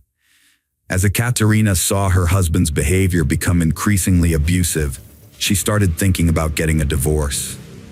At the same time, she realized that important documents like her identification and papers were missing. It was later discovered that Walter had taken all her documents to his mother's house, where he had left them. When Walter's mother came to visit, the couple got into another argument. As a result, Ekaterina was forced to leave the house. She was treated like trash, thrown out without any consideration. Ekaterina went to the police, and they helped resolve the situation. One time, Ekaterina and Walter had a major argument just before their child started kindergarten, which led to youth support services being notified by the administration about the family situation. As a result, the couple received 6 weeks of child education support. A family crisis counselor was assigned to work with the family and monitor the child's well-being. The counselor ultimately concluded that it was not safe for the child to be left in the care of her parents. Ekaterina's only reason for staying with her husband was because of their daughter, but she was unable to take her back to Russia because she needed Walter's consent for their daughter to leave Germany, which would mean he was not opposed to their child leaving the country. In August 2021, Ekaterina escaped with her daughter for the second time and sought help from a women's crisis center, where she reported that her husband was threatening her life. However, social services recommended placing her 5-year-old girl in an orphanage, a move that a psychologist from the Youth Affairs Department deemed extremely dire. Ekaterina initially agreed to let the Youth Affairs Service place her daughter in foster care, but Walter and his mother opposed the idea. As a result, both parents were required to take care of the child for a few days. The arrangement was that the girl would live with her father for some time, and then move to a women's shelter with her mother, on the condition that she attend kindergarten to learn German. After a few weeks, the family was reunited again. According to some Russian sources, Ekaterina had unpleasant roommates at the women's shelter, and the kindergarten the daughter was required to attend was too far away. Ekaterina returned home, but her marriage was crumbling, and she and her husband began the divorce process, living in separate rooms. Her desire to return to Russia grew, but Walter, her husband, refused to let her take their daughter, insisting the child stay with him in Germany. In December 2021, Ekaterina traveled to St. Petersburg alone, where she met a Russian pilot from Omsk, whom she had met online. Following her trip, she returned to Germany in mid-January 2022 and continued her daily online chats with the pilot, exchanging romantic messages. However, on February 4th, 2022, Ekaterina suddenly stopped contacting her family. She packed an empty suitcase, taking 13,000 euros from her husband's savings, and left. She abandoned her phone, keys, clothes, and most distressingly, her 5-year-old daughter. Walter, Ekaterina's husband, gave the following account to the police on February 6, 2022, after Ekaterina's parents were unable to contact her for 2 days and requested the German police to perform a welfare check. Ekaterina's mother, Svetlana, explained to journalists that they discovered her disappearance in an unusual manner, as they couldn't reach her for several days. According to Walter, he last saw Ekaterina on February 5th and assumed she wasn't responding because she had no money on her balance. The entire city launched a massive search for Ekaterina, scouring every inch of the city, posting flyers, and examining every possible scenario. Amidst the flurry of activity, one person who seemed remarkably unconcerned was Walter.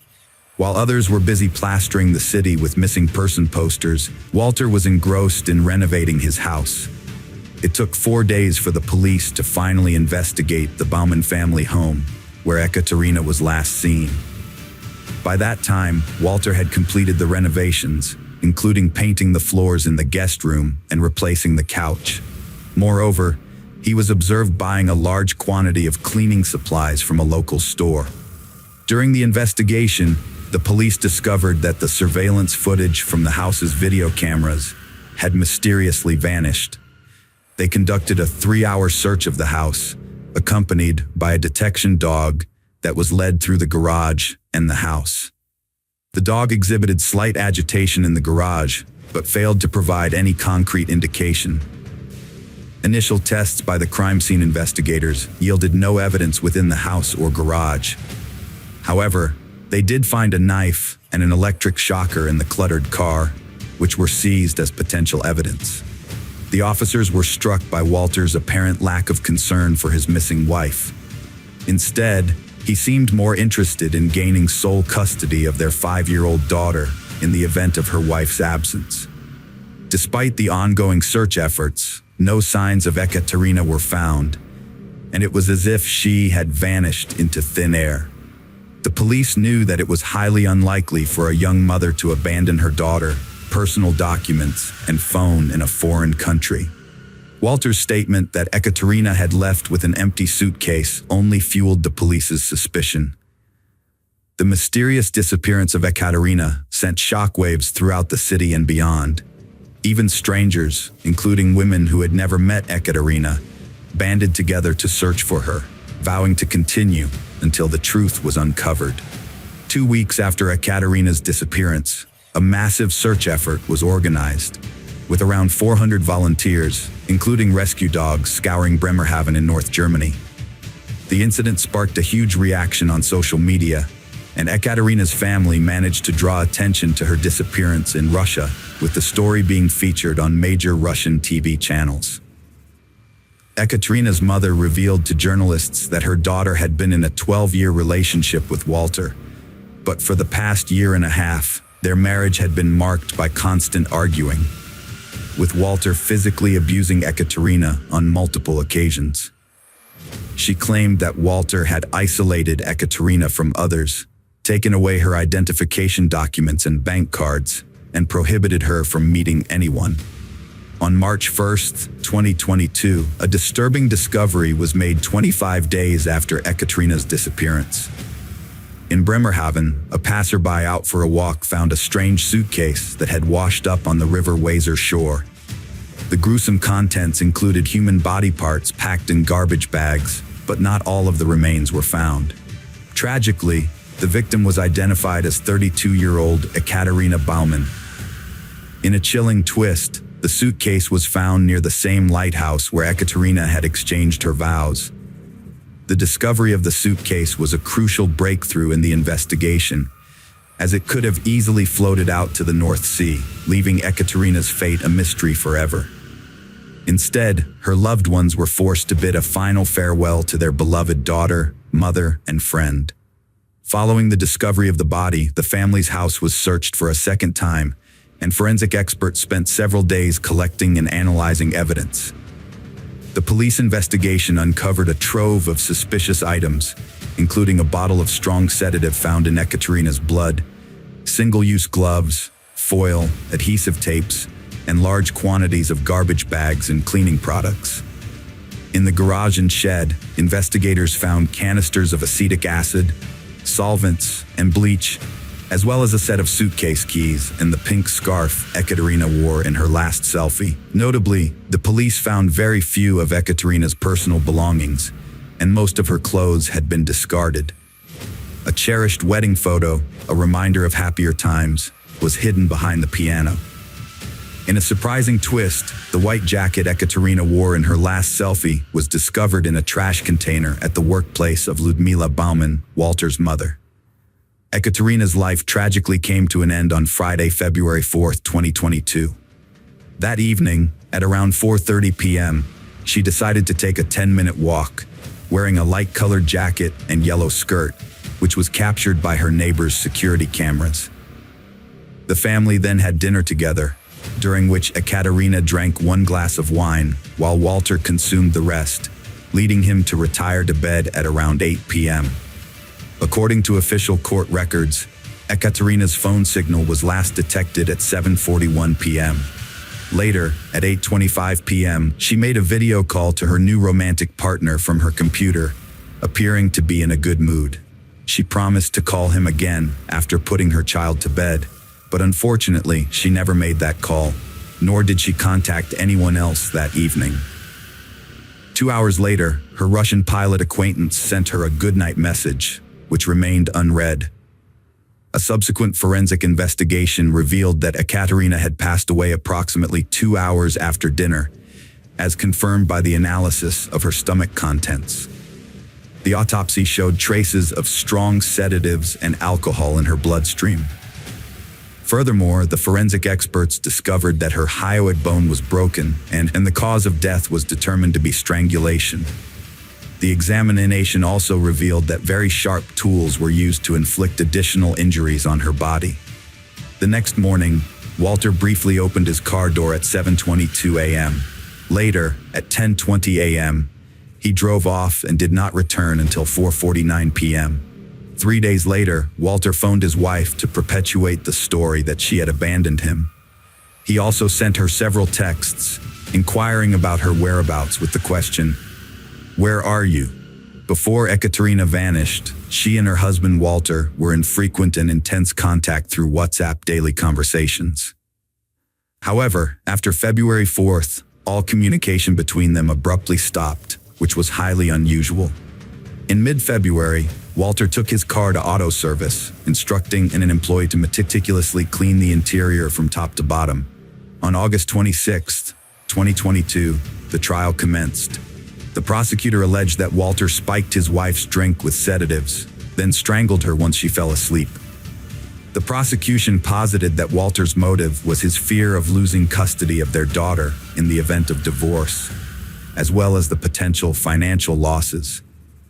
It was revealed that bloodstains were discovered in the garage, which Walter had attempted to clean according to internet advice. The blood was found hidden under the shelf on the floor, on the stairs, and in the seams. Moreover, despite thorough cleaning, bloodstains were also detected on the carpet in the trunk of his car. Experts from the Institute of Forensic Medicine confirmed that Ekaterina's blood was present in all the areas mentioned. The police seized Walter's phone and computer, which provided crucial answers. Prior to the tragic event, Walter conducted numerous online searches, including queries about avoiding punishment for taking a life, dissolving meat with acid, and reading others' WhatsApp messages. In the period from December 2021 to February 2022, he made approximately 500 searches, strongly indicating that he planned the crime. On the day of Ekaterina's disappearance, Walter searched for electric shocker twice. Forensic experts discovered signs of electrocution on Ekaterina's body, leading investigators to believe Walter used a shocker to check if his wife was still alive. During the trial, Walter wore his wedding ring and claimed to be a widower. For 2 months, he remained silent, refusing to comment on the charges. Occasionally, when witnesses testified, he would cover his ears, pretending the testimony didn't concern him. The only time he showed emotion was when his mother testified, and he even cried. He folded his hands as if in prayer, begging his mother to get me out of here in a letter, and it seemed she agreed to help him during her testimony. Ludmila Bauman claimed responsibility for taking Ekaterina's life, not her son. She visited her son's house in the middle of the night, responding to his request to care for her granddaughter. Upon arrival, she found Ekaterina deeply asleep on the couch. Ludmila tried to wake her, but Ekaterina awoke and hit her in the face, sparking a fight. According to Ludmila, she choked Ekaterina during the altercation. She also admitted to handling Ekaterina's body after the fact.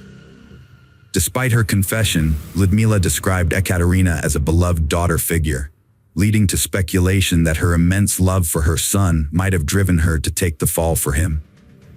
Ludmila walked out of the courtroom a free woman, despite having incriminated herself.